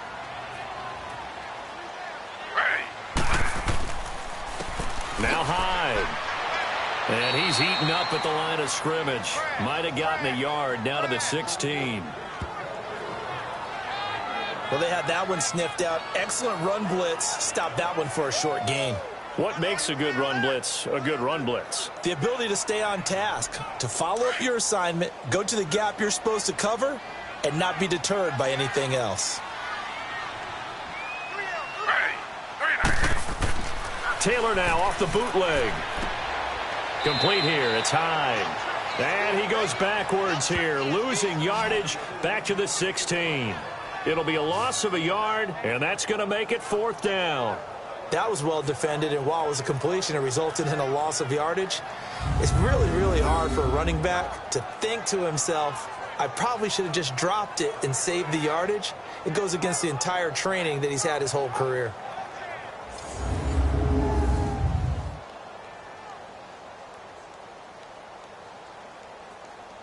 Zane Gonzalez now to try the Browns field goal. And remember, he had one blocked earlier. And Gonzalez puts this one through. And that will close the gap down to 14. So they put together a good little drive there, but ultimately stalling out the red zone. Yeah, I know a lot of people look at it as a little bit of a negative. They didn't get 6 points out of it, right? Didn't get the touchdown.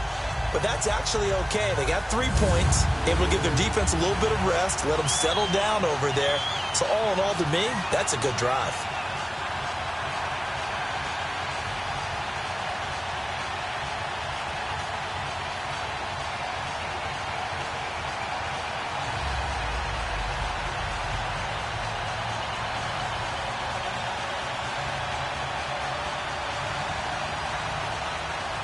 After the field goal, here's Gonzalez to kick it off.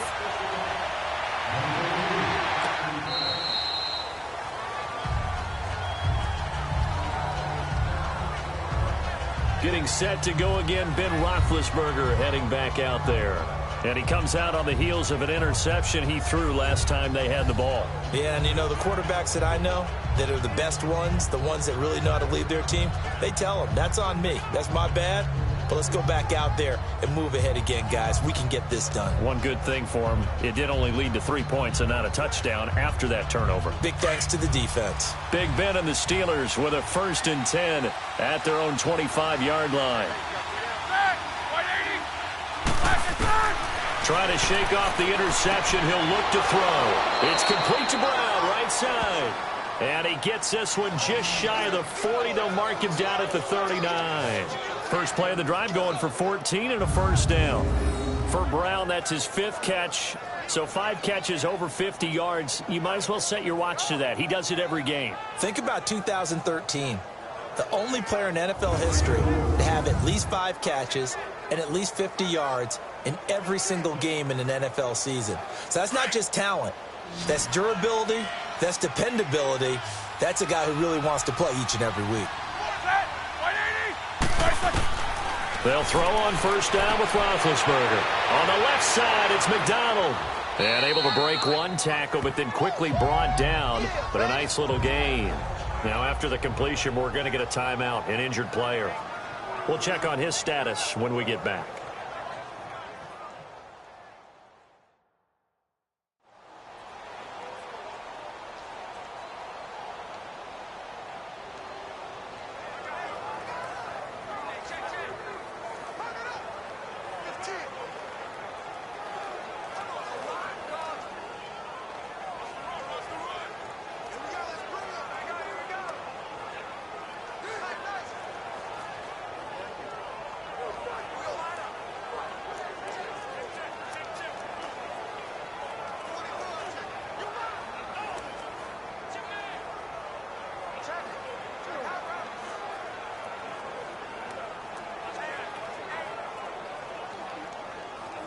Facing a 2nd and 2 after that last catch, good for 8 yards.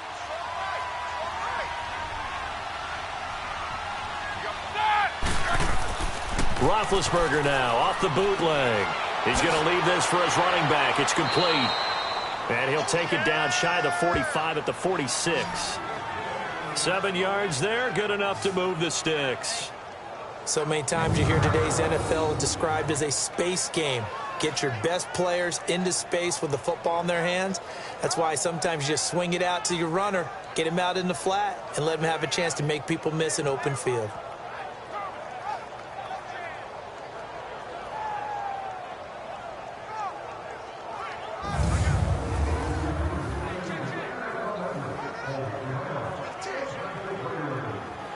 Roethlisberger now 5 straight completions here in this 2nd half. 1st and 10.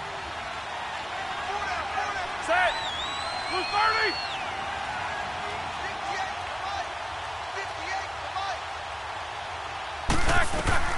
To throw again is Roethlisberger. Quick throw, that's complete on the inside slant. And he'll get it down on the play to the 37. Give him 9 there on the 1st down completion. Well, this is how you shake the thoughts of that interception on the last drive. You come out and start this one 4 for 4. And watching him throw it around with that type of confidence reminds me of a guy I played with way back when. And he told me, I don't care if I throw 10 interceptions in a row. I'm going to stay confident, keep flinging it. I just figured there's something wrong with the football. Again, it's Roethlisberger. And, boy, that one drops incomplete. But if he was hit a fraction sooner, it may have been a fumble. Well, the great coach has said football is really a simple game. Rush theirs, protect yours. And he's talking about those guys throwing the football. In this situation, the rush won, hitting the quarterback and forcing him into an incompletion. And the Steelers on 3rd down. They've had their troubles, just 1 for 6. They're up against a 3rd and 1 situation. Blue 30. They'll try and run for it with Bell. And he will not only not get the yard he needed, he goes the wrong direction. He lost 2, and it brings up 4th. Perfectly designed blitz right there. They took that one from the grease board to the field because they were able to free up their linebacker to get into the backfield and spill the play.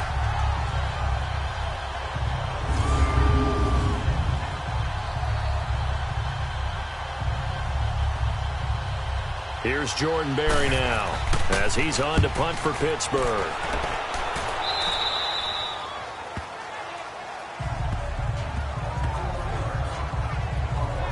The Browns offense heading back out to take possession. And tough to win games if you're going field goal, field goal, field goal here. They got field goal last time. Now they'll be looking for a touchdown. They're looking for the big chunk now because, as you noted, the field goal way of doing it makes it that much harder and puts more pressure on every possession for you now. Go ahead and get 6 and feel a lot more comfortable about the position they're in. Bigger chunks. We'll see if they can get the score. Taylor will bring the Browns up 1st and 10 at their own 18.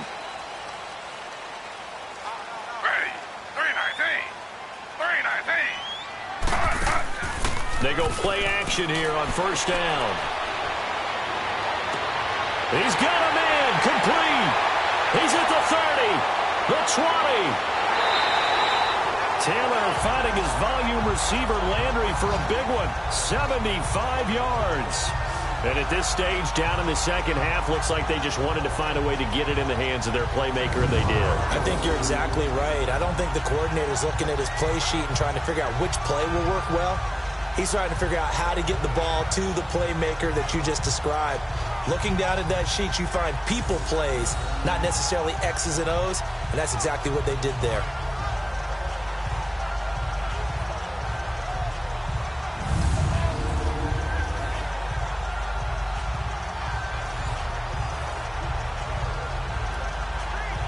Well, that didn't take long. One play, and we're already looking at a 1st and goal situation.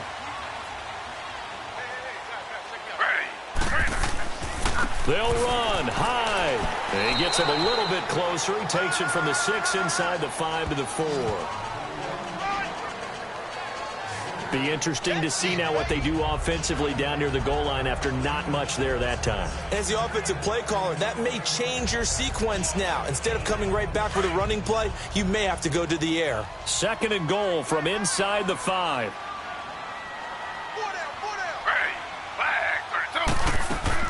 They'll give it to him up the middle. And he's maybe going to get this back to the 4, but that's about all. Call it no gain that time, and now it's 3rd and goal. Sometimes with the running game, you've just got to stick with it. Look, it's the 3rd quarter, no time to panic. But that also doesn't mean you just do it the same way you've been doing it the entire ball game. Maybe change up some blocking assignments or run a few different plays, but stay with the overall essence of the running game. On 3rd and goal, Taylor. And he is into the end zone. Down, Cleveland. David Njoku from 4 yards out. And the Browns have cut it back within a score. I wonder if he changed anything on his play sheet or they just executed better. Because they had 2 previous drives that ended in field goals. Before this one, they finally were able to put into the end zone. Well, whatever he did, speaking of the offensive coordinator, might be using that formula going forward. It worked there. It worked very well. He and his field general in pretty good sync right now. They're starting to move the ball well. Gonzalez able to tack on the PAT, and that'll cut the lead down to a touchdown. Just a 4-play drive that time, and it's capped off by the Browns' touchdown.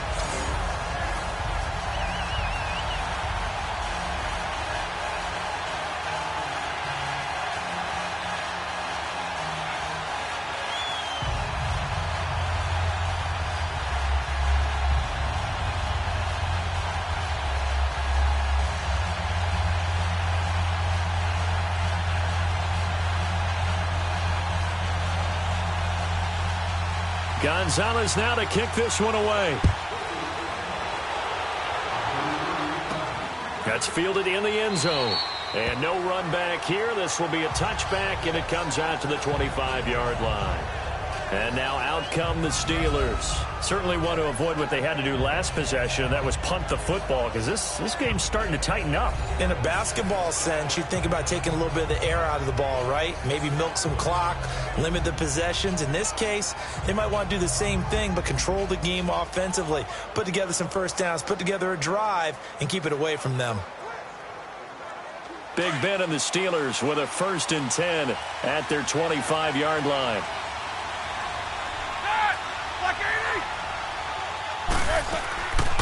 They'll try and get the running game going with Bell. And he'll work his way across the 30 to the 32. A solid run on first down. Gain of 7 leaves him with a 2nd and 3.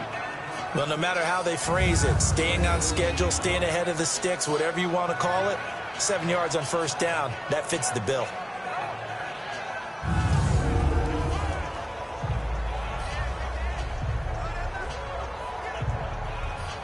They'll operate from the 32-yard line here, 2nd and 3.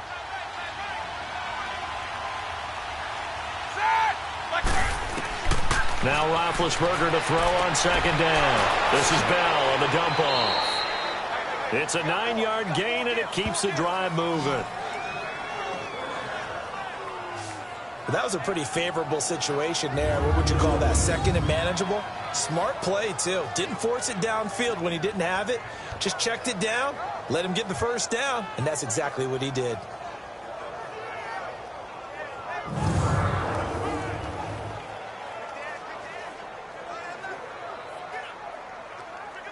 Roethlisberger now a perfect 8 for 8 to start the second half. Not bad. 1st and 10. From the gun, it's Roethlisberger. And his pass incomplete. Well, week 12 in the NFL, also Thanksgiving week, and 3 games on Thanksgiving. We know about Chicago and Detroit, Washington, and Dallas. Don't forget about the 3rd and final game on Turkey Day, just as the early Black Friday shoppers are lining up. Atlanta and New Orleans. And those Black Friday shoppers will be throwing serious elbows about the time this bad boy kicks off. Now, think about this weekend, or think about this Thanksgiving. It has the feel of a college rivalry weekend, doesn't it? Every game, intense rivalry. Chicago, Detroit, Washington, Dallas, and now this one, Atlanta, New Orleans. These two don't like each other very much. A huge game in the NFC South. Can't wait to watch this one. Matt Ryan, Drew Brees match each other throw for throw. He'll wind up losing a yard on the play, and that's going to lead to a 3rd and 11. Anytime you call an inside running play, you just know there should be a lot of congestion there. You're counting on your offensive line to take control of the line of scrimmage.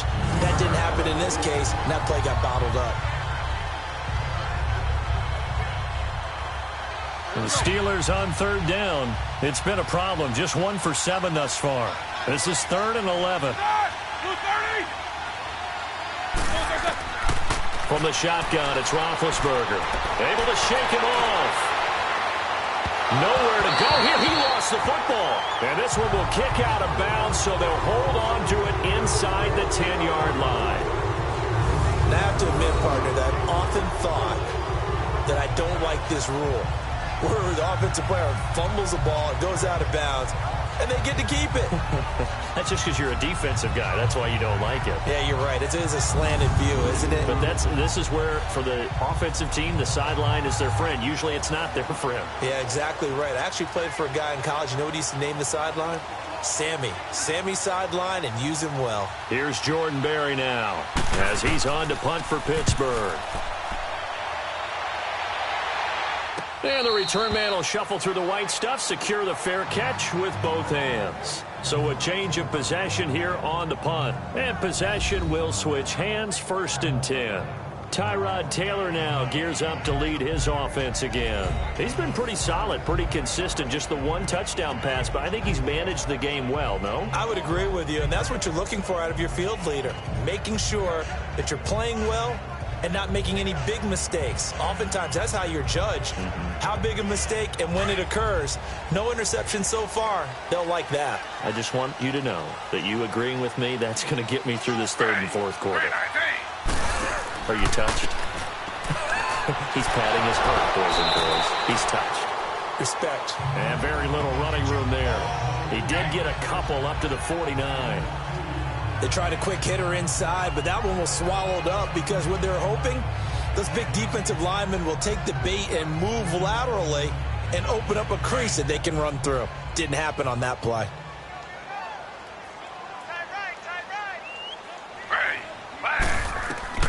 On 2nd down, here's Taylor. Coleman has it here right side. 6 yards is the pickup, and that'll lead to a 3rd down.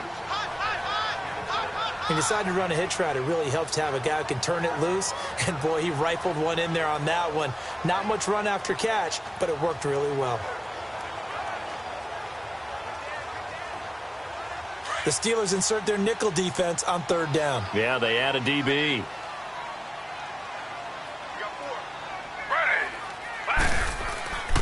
They'll run it. Here's Hyde. And he's able to get the first before he's taken down at the 36. They get 9 out of that one, and as a result, the drive continues. On third down, that's a good job of situational football and understanding where the first down marker was and getting there.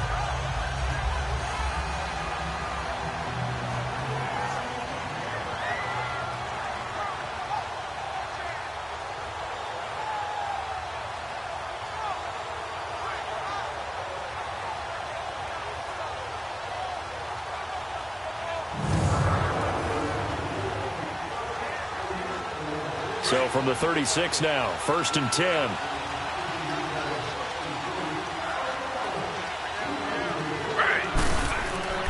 On first down, it's Taylor. And his throw's going to be incomplete. Josh Gordon, the intended receiver. And now it's 2nd down. Had an open man that time, but ended up putting a little too much heat on it, don't you think, partner? Absolutely. Just needed a touch more air under it. Instead, he fired an absolute bullet. Taylor incomplete on first down. Here's 2nd and 10.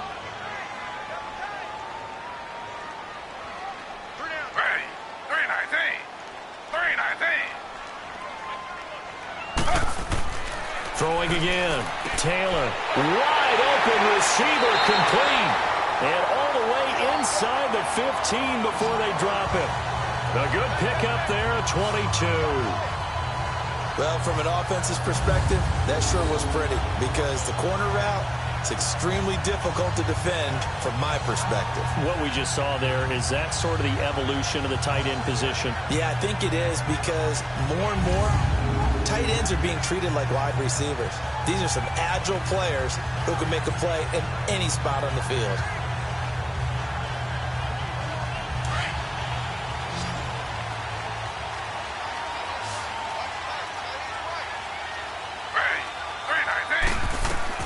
From the red zone now, here's Taylor on first down. And incomplete, he dropped it in the end zone.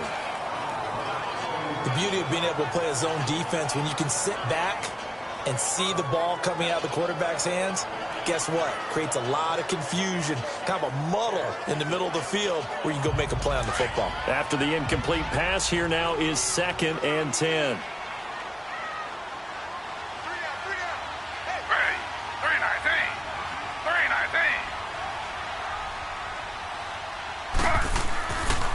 They run high. He's going to get 4 out of this as he's down to the 10-yard line.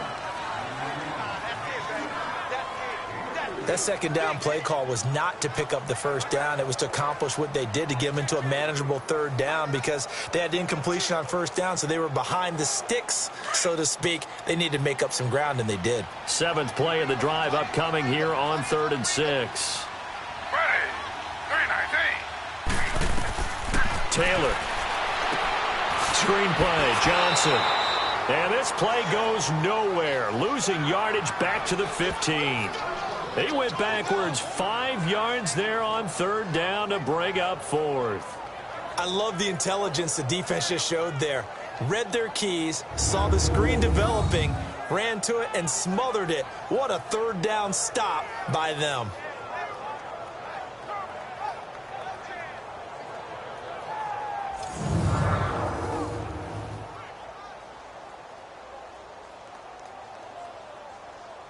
Zane Gonzalez now to try the Browns field goal.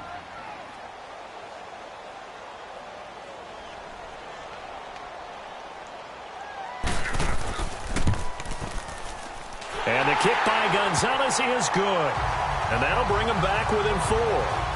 He's got 9 points on field goals now. He's made 3 of them. That gets him a bit closer, but there's no question they need to start turning some of these 3s into 6s. And for him, it's not his concern, right? He just goes out there when they call on him and goes ahead and puts points up on the board. But the offense has got to get together and figure out what's stalling their drives, so they have to keep calling on him.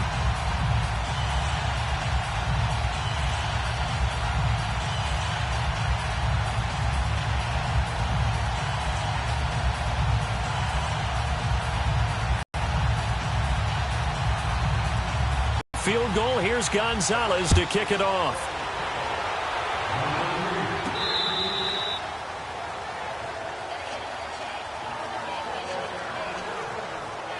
The Steelers offense now, they get ready to head back on the field. And a tight game after punting last time. See if they can get something going on this drive. As they head to the field now, with the game this close, you've got to feel there's a sense of urgency for them going on offense right now. But they have to do it without letting panic creep in and affect their play. Big Ben and the Steelers with a 1st and 10 at their own 25-yard line.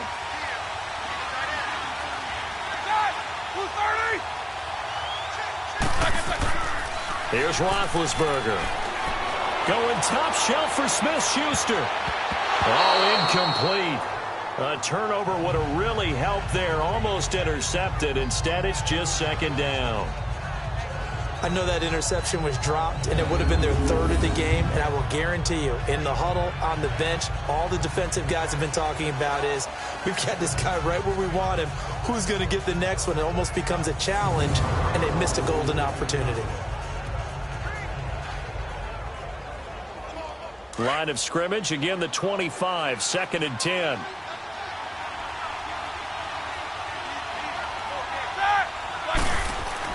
Again on 2nd and 10, it's Roethlisberger. And the Browns pressure gets to him that time, and he's going to go down. Well, it was 2nd long, now it's 3rd and even longer. They're going in the wrong direction here. Because they're moving them exactly the way they want to, but you're exactly right.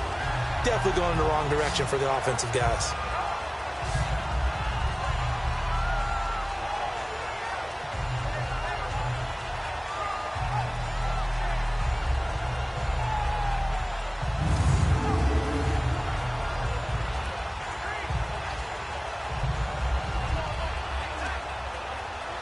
So the sack, and now a 3rd and long situation for the Steelers and Ben Roethlisberger.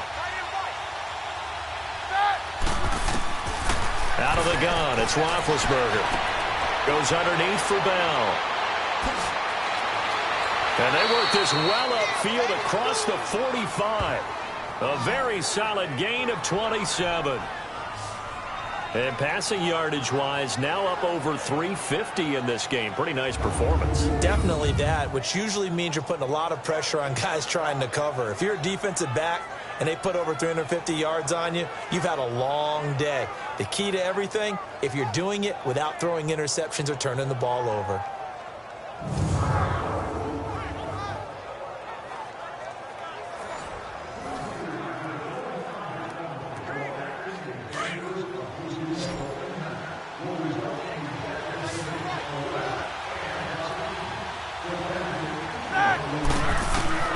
Now Roethlisberger on 1st down. And his throw is going to be incomplete.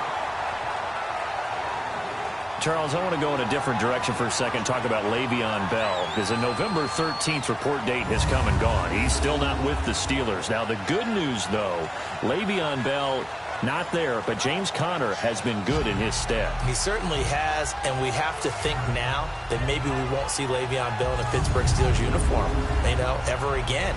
And that's for another day. He's not there. You just hit it, though. James Conner, this Pittsburgh team has really elevated its game around James Conner, playing awfully well. He's playing well. And I think there's a certain sense when you watch them that they all want to prove something to Le'Veon Bell, that they can play well without him. It's caught at the 10. It's a big play. Roethlisberger to Brown, 46 yards. That's a big-time pitch and catch right there. And, partner, I remember the days when quarterbacks would try this. They were holding their breath. But nowadays, they're counting on their receiver to be just a little bit better than the defensive back when it's one-on-one and the ball's in the air like that.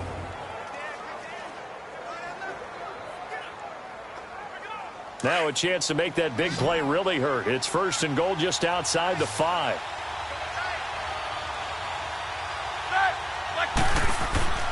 They'll try and run for it on 1st and goal. And he'll be stopped up after only a couple of yards as he gets it down to the 5. Well, Well, Brandon, we always know that once you score one touchdown, you're without a doubt. And so far today, he's got one, but was denied as he tried to get the second one. And the ball smack dab on the 5-yard line. Here's 2nd and goal. So it'll be 2nd and goal when we return. We've played 3 quarters. We'll return with more after this. You're watching the NFL on EA Sports.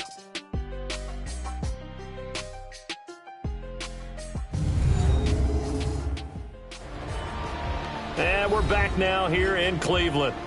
It's Steeler football, and they have the lead as well as we begin quarter number 4.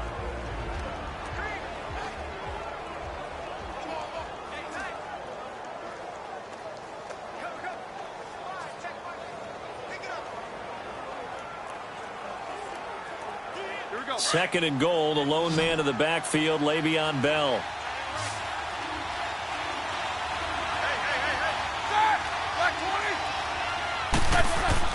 A fake to Bell. Now it's Roethlisberger. That will be caught by James, the big tight end, as a Steeler touchdown. Jesse James, a 5-yard touchdown. And the Steelers find a way to stretch their lead. Such an art to dot the I, just get the feet in right there against the line before going out of bounds. Such an incredibly graceful, athletic play, but also a lot of practice goes into it. They work on that to make sure that they learn how to train their feet to get down in bounds. And a pause in the action because the booth, they see something that they want to take another peek at to find out if this was a touchdown or not.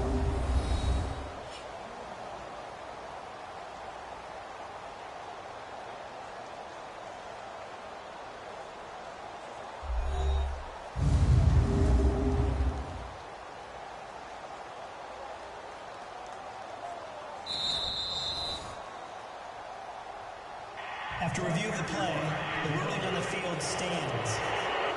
It took them an extra look, but they found out it is a touchdown indeed. The official says this one counts. Boswell for the extra point. Extra point put through by Boswell. And the decision to just kick the extra point winds up successful. So that a 7-play, 80-yard drive. And it ends with a Pittsburgh touchdown.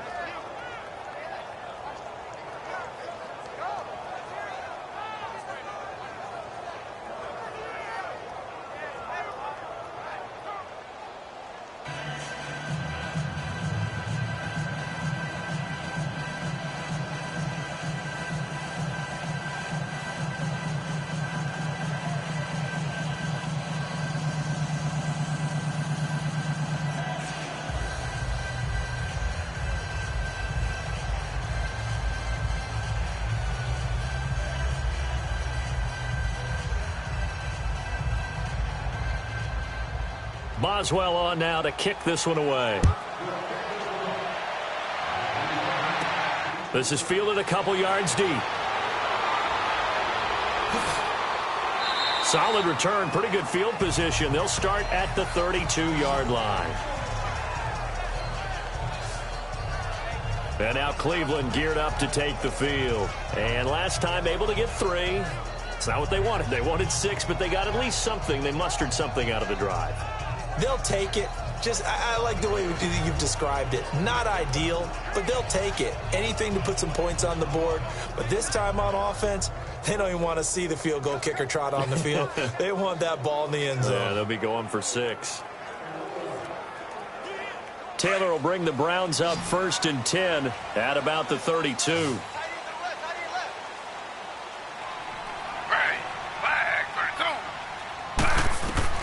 They'll throw on 1st down with Taylor over the middle and into the hands of his receiver Landry. And he'll get it out near the 40 to the 39. 7 yards the pickup on the pitch and catch. Decent start to the drive there. Of course, they need the touchdown, 2-point conversion, and a field goal. Yeah, those guys are into it. How about the guys on the sidelines? You see the coaches signaling, all the personnel groups up on the sideline ready to go in and out of the game. They've got to condense their time now in order to try and get back into it. Able to get 7 on that 1st down pass play. 2nd and 3. From the shotgun, it's Taylor. Look at that, a diving catch. Taylor on target to Gordon for a Cleveland first. I know it looks like fun to guys like you and me. We're up here in the booth and everyone watching on television, but are you kidding me? In the snow, that type of a play, in the cold, you know that had to hurt to make that play. I'm just mad he didn't make a snow angel while he was down there. Opportunity missed.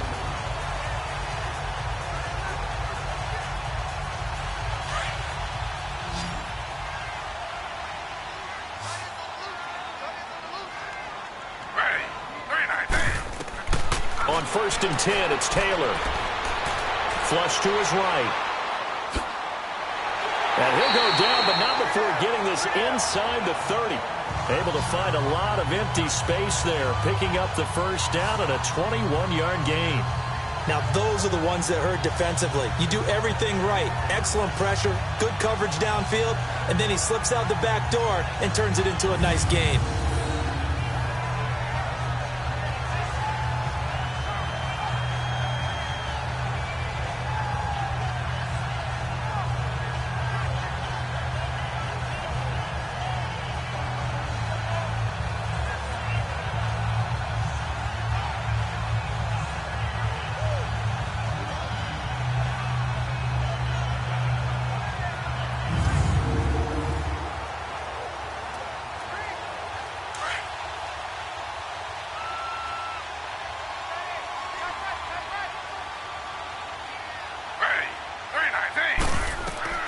Throwing now, Taylor on 1st down. He's going to go up top for the end zone. And this is going to be intercepted.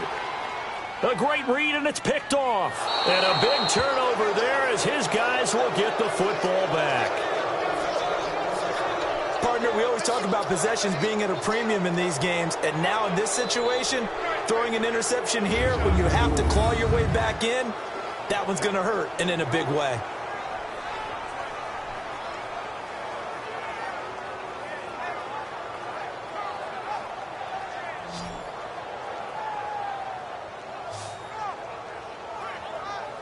Now let's discuss Antonio Brown as he heads back out there now. And I know that they've double-teamed him a couple times, but not a ton. Whatever they're doing isn't working. He's up over 100 yards. We'll see how they adjust. And when they do that, they weaken their defense in other places as well. And how many times have we done games where we've seen a guy have a big game like this, but it's usually not by himself, is it? Right. Usually it opens it up for other people to have big games as well. Big Ben and the Steelers with a 1st and 10 at the 20.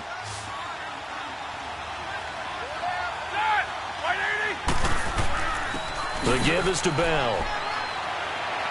And he'll get this up over the 25 to the 26. It's a 6-yard pickup, and it gets him to 2nd and 4. Well, Brandon, pace comes into play now because they've got the advantage. They've got the football, but they've got to be very careful about what speed they're going to play. You know, my music teacher back in New Paltz, Mrs. Bythema Bagley, used to say, don't go prestissimo when you really want to go largo. And what she meant by that is don't go too fast when you really want to go at a nice, slow, deliberate pace. I am speechless. I'm without speech. And he'll get it up to the 33-yard line. Roethlisberger hooking up with Brown to get the Steelers a first. Another nice pickup through the air, and I think a lot of people might expect them to run the ball in this situation, Brandon, but with this lead, they're electing to throw the football. Swings, slants, quick outs, things that they consider safe.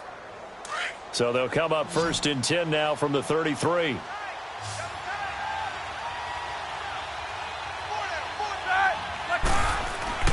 Now a play fake here on 1st down. Over the middle, it's complete. A good pickup there. 8 yards on the 1st down completion. So much goes into a successful play, doesn't it? How about that play action there? Freezing the defense just enough to bring the tight end free downfield for the completion. Facing a 2nd and 2 after that last catch, good for 8 yards.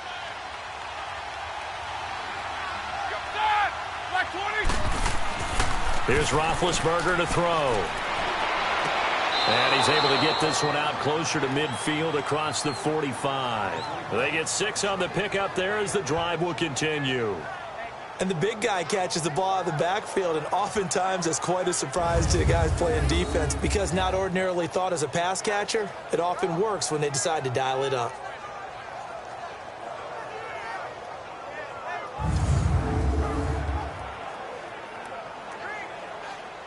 couple of first downs on the drive already, as they'll go from the 47 now on first down. They'll run it with Bell. He'll get 3 up to midfield.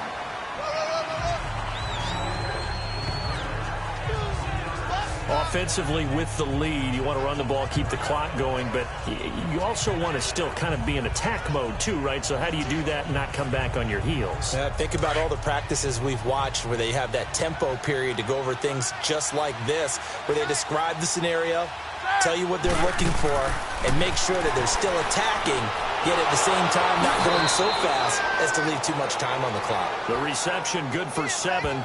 It's third down. And when you're playing a quarterback with some experience and some moxie, you enter the danger zone when you decide to blitz him, because if he's able to diagnose as he did on that play, he can hurt you downfield. He reads defenses so well, doesn't he? He really does, and the best part about that play for him, I don't think that was his primary target. I don't think so either. I think he had the read, figured out where the blitz was coming from, and went to a secondary target for a really nice game. This is Bell. And he will have first down yardage as he's brought down at the 41. Just a gain of a couple, but good enough to keep the drive rolling. How about this offensive line? They're really starting to establish themselves, take over this game. And before the series began, I know exactly what was said in the defensive huddle. Guys, we got to get no less than a 3 and out. Let's get off the field. Instead, they can't find any traction towards doing that. Right now, they're just getting muscled all over the field and getting pushed down it.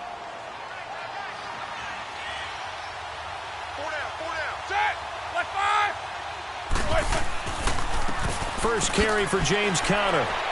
And dropped at the 35, but able to display some strength on the run. He'll get a nice chunk there on the first down run, and it's 2nd and 4.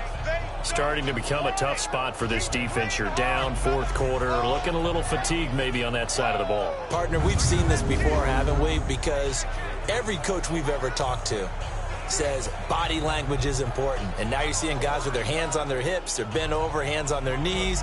And the offensive guys are just saying, let's just keep running it at them. We've got them now. Let's go.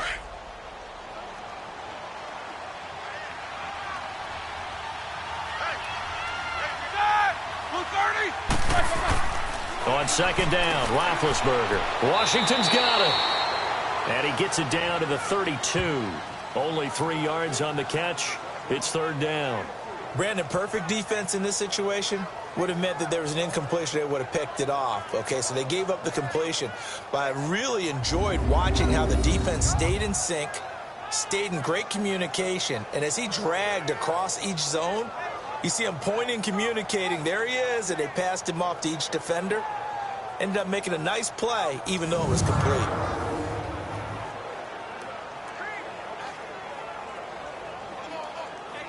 And the Steelers on third down. They're hitting at just 30%, 3 for 10. They need just a yard here. It's 3rd and 1. Now it's Roethlisberger. And James has it. And he's able to get the first here as he's taken down at the 25. Roethlisberger to his big target, James, all 6-7 of him for a Steeler first down. And that pickup of a first down, that's going to leave a mark because they really needed to stop them there, didn't they? Oh, so frustrating. Defensively, you're a play away from getting that football back here, down late. Tough. Now they've got to find a way to create a turnover or takeaway. Otherwise, this one will probably get away from them. Roethlisberger coming up with a 1st and 10. And he's hit on all 6 of his throws on this drive.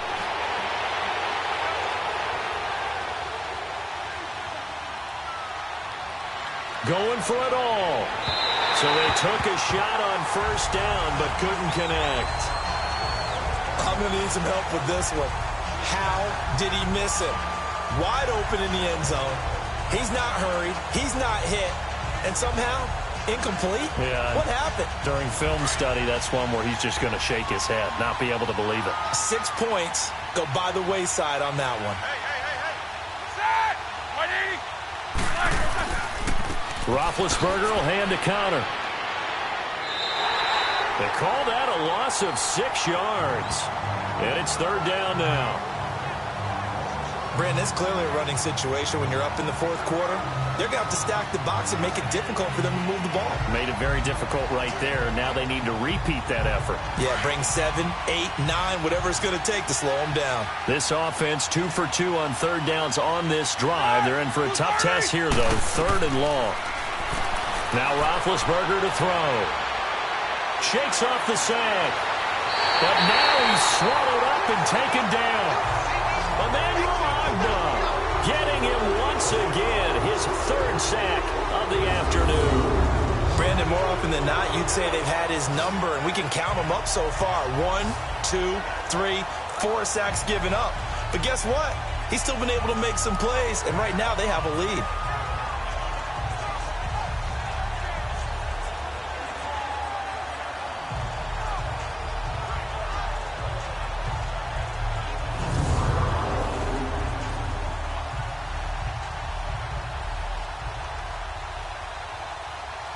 So now they're going to send out the field goal unit to, as they say, fire away from long distance. This will be spotted just shy of midfield, a 59-yard attempt. And this won't get there, won't be on line either. It's no good, off to the right, and this score will stay right where it is. So it's an empty possession, and as a kicker, not the way you want to start your day's work. And now each team's missed a field goal here so far, Brandon, so apparently neither guy is immune.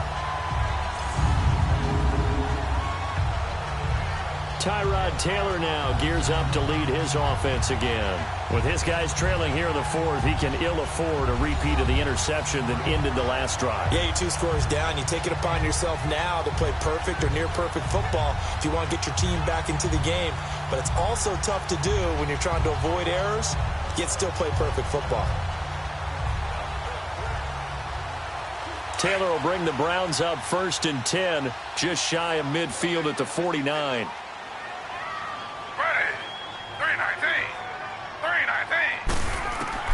Trying to shake off the interception from the last drive. He'll look to throw. Under pressure here, and down he goes. Sacked back at about the 43-yard line. Bud Dupree in there to pick up his 2nd sack now of the afternoon.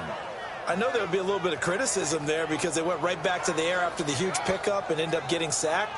That's often a play that you make. You feel like you've got momentum on your side. Unfortunately, the O-line failed to hold up to try to keep that momentum going.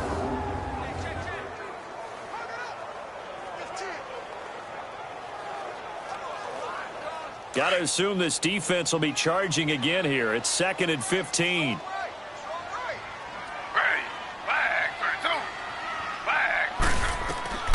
From the gun, it's Taylor. Looking left side, that's caught by Landry. And they're able to work this to the 25 before it's all said and done. That goes for a gain of 31. There will always be a place for methodically marching the ball downfield. But when you can pick it up in big chunks and strike like that, have explosive plays, that's often the difference in winning and losing. Those types of plays that can knock a defense off balance, that'll drive a team towards a victory.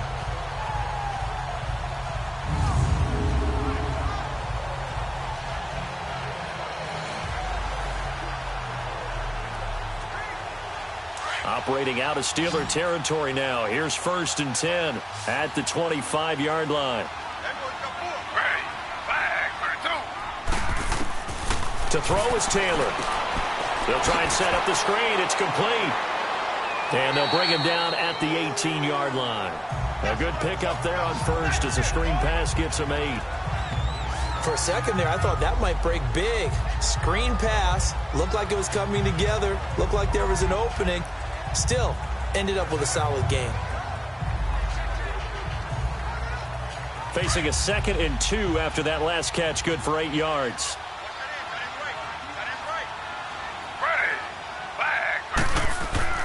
Off the play fake, here's Taylor. He's going to let it go deep for the end zone. And he just chucked that one out of bounds, out of everyone's reach. Maybe a wise call not to take a sack in this part of the field. It brings up 3rd down. This defense was definitely alert to the possibility of the deep ball, and they were more than ready for it. They've got the lead, fourth quarter. Maybe can expect more passes like that downfield. After the incompletion, here now, 3rd and 2. To throw again is Taylor. Steps away to his left. He makes it, and he'll score. Touchdown, Browns. Tyrod Taylor, his second touchdown of the afternoon. And the Browns are back within a score. Well, the defensive coverage was good, so good he just decided to make a play of his own, and it worked out. Yeah, you often wonder if they think to themselves, was the coverage too good to allow him to run the football? I think you'd rather take your chances with him doing exactly that, and he beat him on that play all the way.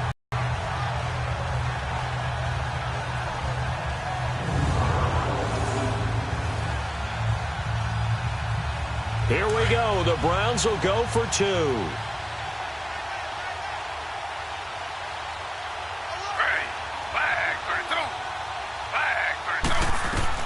Out of the gun, it's Taylor. And this is caught. They got it. And that could be an important 2 points that gets them back within a field goal. I guess the coach looked at the 2-point cheat sheet, said go for it, get it to a 3-point game, and they did it. Yeah, and sometimes you just throw out time of game. You don't worry about that. There's just a feel sometimes in making that call, and he felt good about what he had for a 2-point conversion, and now they're only down 3 and feeling great about themselves.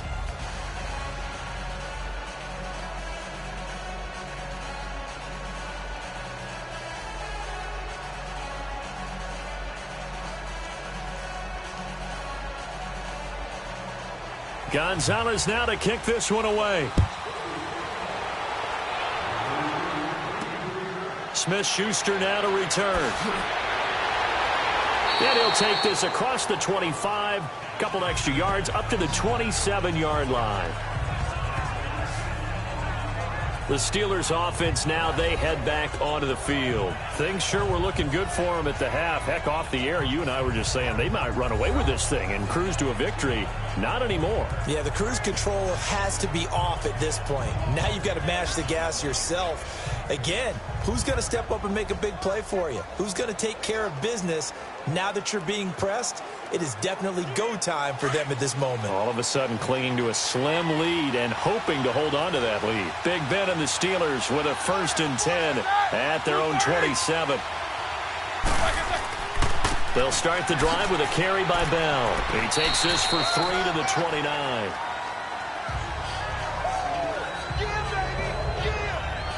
That's it. That's what you want. Straight ahead positive gain. Just keep that clock ticking.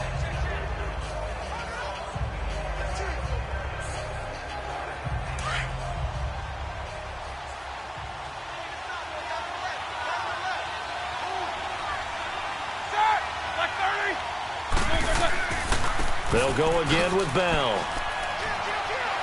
And he'll get this up only to about the 33. Tackle made by Demarius Randall. The recipe's pretty simple, I think, right? Just give your superstar the ball, continue to feed him. Yeah, don't overthink this one, right? Make sure he's touching the football, but you're also counting on his intelligence in playing the game as well. If it's not there, don't force the run. Just make sure you hang on to the football and keep the clock ticking. From the gun on 3rd down, it's Roethlisberger. And he's taken down. This will be a Brown sack. The amount of sacks that they've absorbed in this game is absolutely extraordinary. Let's just face it. This offensive line, flat out, cannot handle this pass rush. It's been demonstrated time and time again.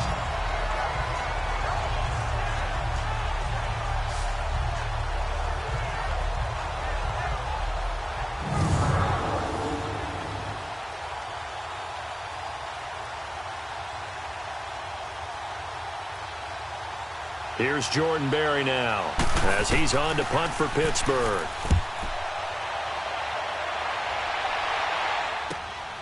This is taken at about the 14. And when it's said and done, it's a 58-yard punt. And the Browns will take over with a 1st and 10 deep in their own territory. Tyrod Taylor now gears up to lead his offense again. He's had quite the turnaround, Charles. At the start of the game, passing game was a little bit of a mess, but he's back on the horse, so to speak. Love seeing how someone can rebound from a slow start or a tough start. Means that they're strong mentally. They've kind of calmed themselves down. Everyone's rallied around them. Maybe they didn't change game planning a little bit in order to make things better for him. Now Taylor on first down. They go screen pass to Hyde. Finding room at the 30. And all the way up to the 45-yard line. A good pickup there, 26 yards. Okay, some people call it the shuffle pass. Some people call it a shovel pass, but this worked really well. And it's hard to do in the NFL because of the big bodies that tend to clog up the middle of the field. But the execution was excellent there, able to get it done and get upfield for big yardage.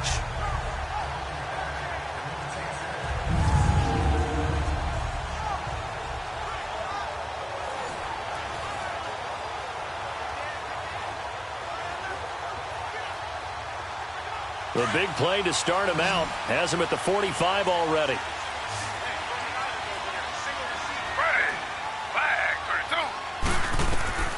On first down, it's Taylor. Eluding the pressure right. Room to run inside the 40. And he slides to avoid the hit. No one there to help out downfield, but no problem. Scrambling for 22 and a first. How many times have we seen this late in the fourth quarter? Because you know the pass rush is getting after him, and they get upfield, get that great push, and what do they create? Space, and he takes off.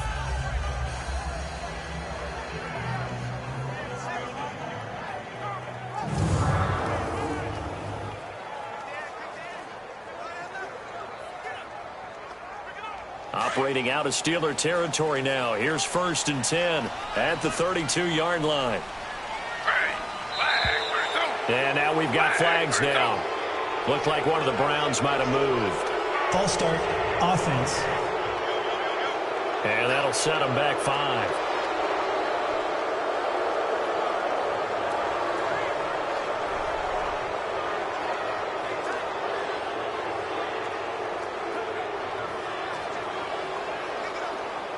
The false start backs him up 5, first and 15.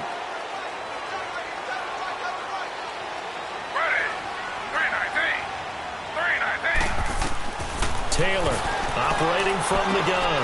He rifles one that's intercepted. Picked off by Morgan Burnett. There he goes left side. And they will finally bring this run back to an end, but not before he's down inside the 5-yard line at the 4. He had his eyes on the end zone. He got close. At least he set the offense up nicely, but he's probably mad he didn't take that one to pay dirt. I agree with you, and you know he's going to get teased because he didn't get it all the way into the end zone. But if they don't score now, if they don't get a touchdown, he won't just get teased. They'll be glaring at him. How'd you not score?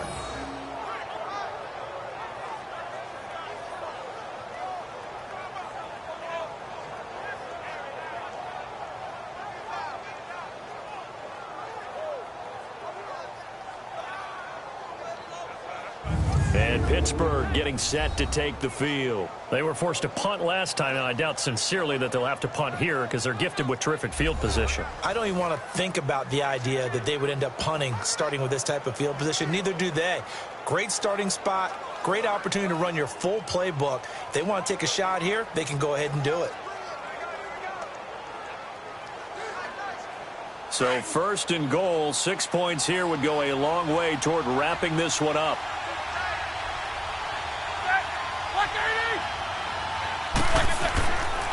Now Bell, and this is going to result in losing yardage. They're driven back to the 8-yard line. It's a loss of 4 there, bringing up second down. Oh, Brandon, I'm going to tell you, this is football time to me. They're inside the 10-yard line. That's like drawing the line in the sand. Who's going to make the stand here? Defensive guys, they know if he gets in the end zone, this ball game is over. And the guys with the football right now, they're thinking, let's just pound it in there. Got to hold him to 3 to keep this a one-score game. It's second and goal, back to the 8-yard line now.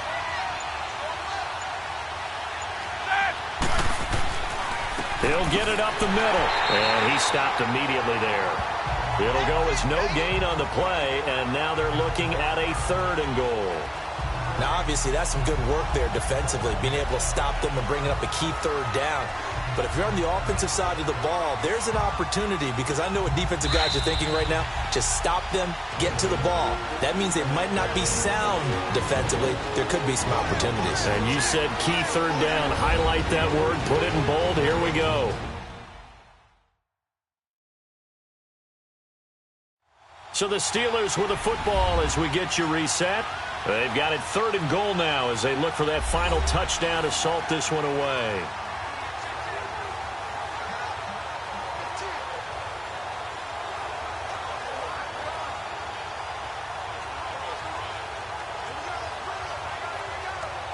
Now this is a big 3rd down, and you'd have to think we'd see a timeout right away if they can't stop him here.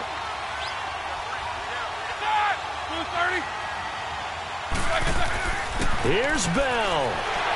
And he'll be stopped just outside the 5 at the 6. And now right out of the 2-minute break, we'll get a timeout used defensively with 1:56 to go.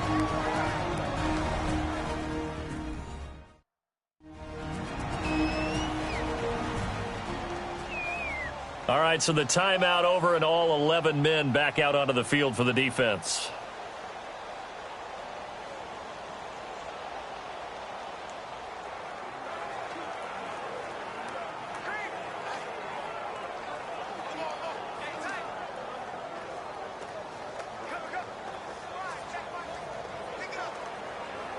So here we go. On now is the kicker, Chris Boswell. This is an easy one, 23-yarder.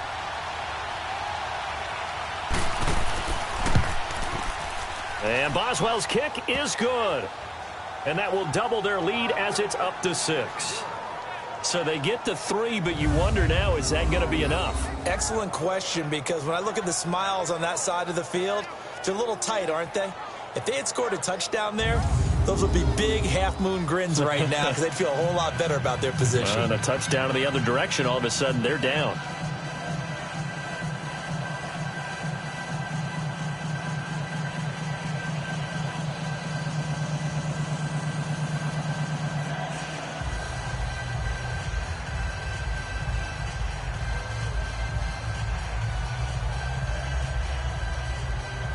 After the successful field goal try, here's Boswell to send it away. This fielded a few yards into the end zone. And no run back here. This will be a touchback, and it comes out to the 25-yard line. Tyrod Taylor now gears up to lead his offense again. This is something we've seen many times over the course of his career. Can he pull off another fourth-quarter comeback? And it's very strange, isn't it? Because when it's a player of this magnitude, even though the guys on defense have the lead and are sitting in the best spot, they're maybe the most nervous people in the stadium, because they've seen this happen to too many people before, too many teams. They've got to find a way to shut him down. Here we go again for the grizzled vet. Back to throw. Oh, he's got a man wide open, complete. And he's taken down, but able to slip across the 35. Give him 13 yards on the opening play of the drive and also give him a first down. He's back to throw. Over the middle, complete. That's Gordon. And he's going to get this all the way down inside the 35. A really good pickup of 28 yards. He'll look to throw. Underneath for Johnson. A nice move he had, but can't break away. And he's brought down just inside the 30. Give him 6 on the play, and that'll make this a second down. Back to throw. And that's incomplete. Duke Johnson, the one he was looking for. And it's 3rd and 4. So he's unable to complete it there, and just not the game that you would expect from him. He's been off the mark really start to finish. Yeah, it makes you wonder what exactly is going on. Is he a little bit dinged up here, or is he just off just by a bit? Maybe he can get it back in this situation. He'll need to.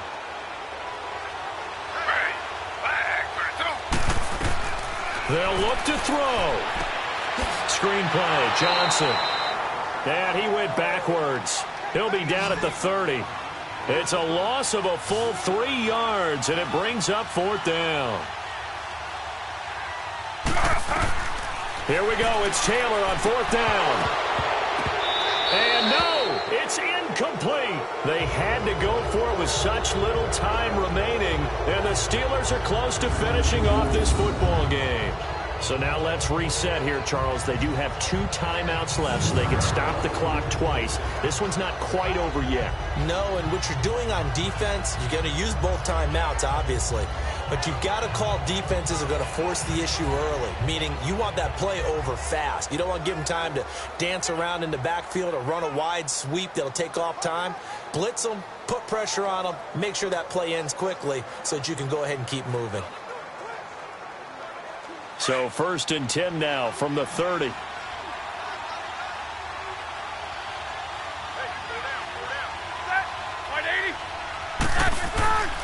They'll start out on the ground with Bell. And now the Browns are going to take another timeout as they stop it here with just under 40 seconds to go in the game.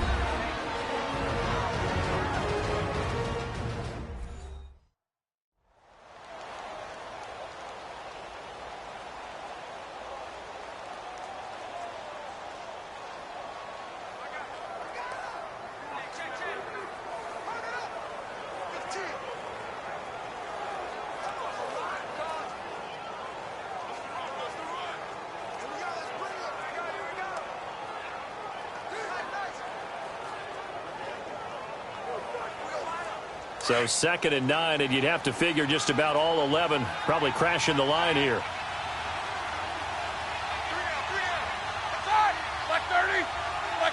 And the knee is taken for the Steelers out of the victory formation.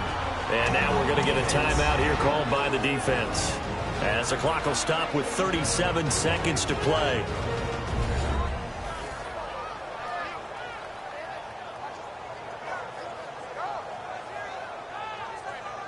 The defense, they got a little bit of a breather. Now they're back and set as we resume play.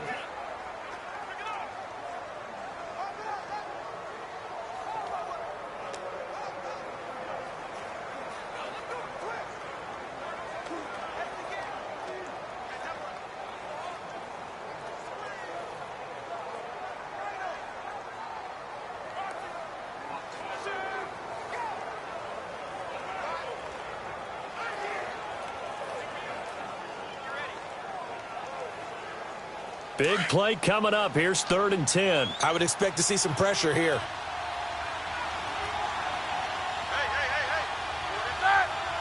Roethlisberger dropping to a knee, and that ought to do it. Yeah, it's fun to kneel down in front of your home crowd, but when you go on the road, that band of brothers attitude, right, just us against the world, and get it done, how happy are they? I remember a coach at a previous stop telling me, you get a win on the road, doesn't matter the opponent, get out of there like you stole something. And they did in this one.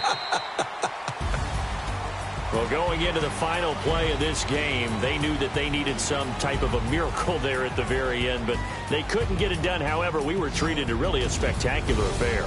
Even though they didn't finish it off, you're exactly right. They took us down to the last play. We're still... You were wondering, could it happen? Possibly, even though we both knew it was a long shot. So that'll do it for us. For Charles Davis and all our crew, I'm Brandon Gaudin. You've been watching the NFL on EA Sports. With that, we say so long from Cleveland.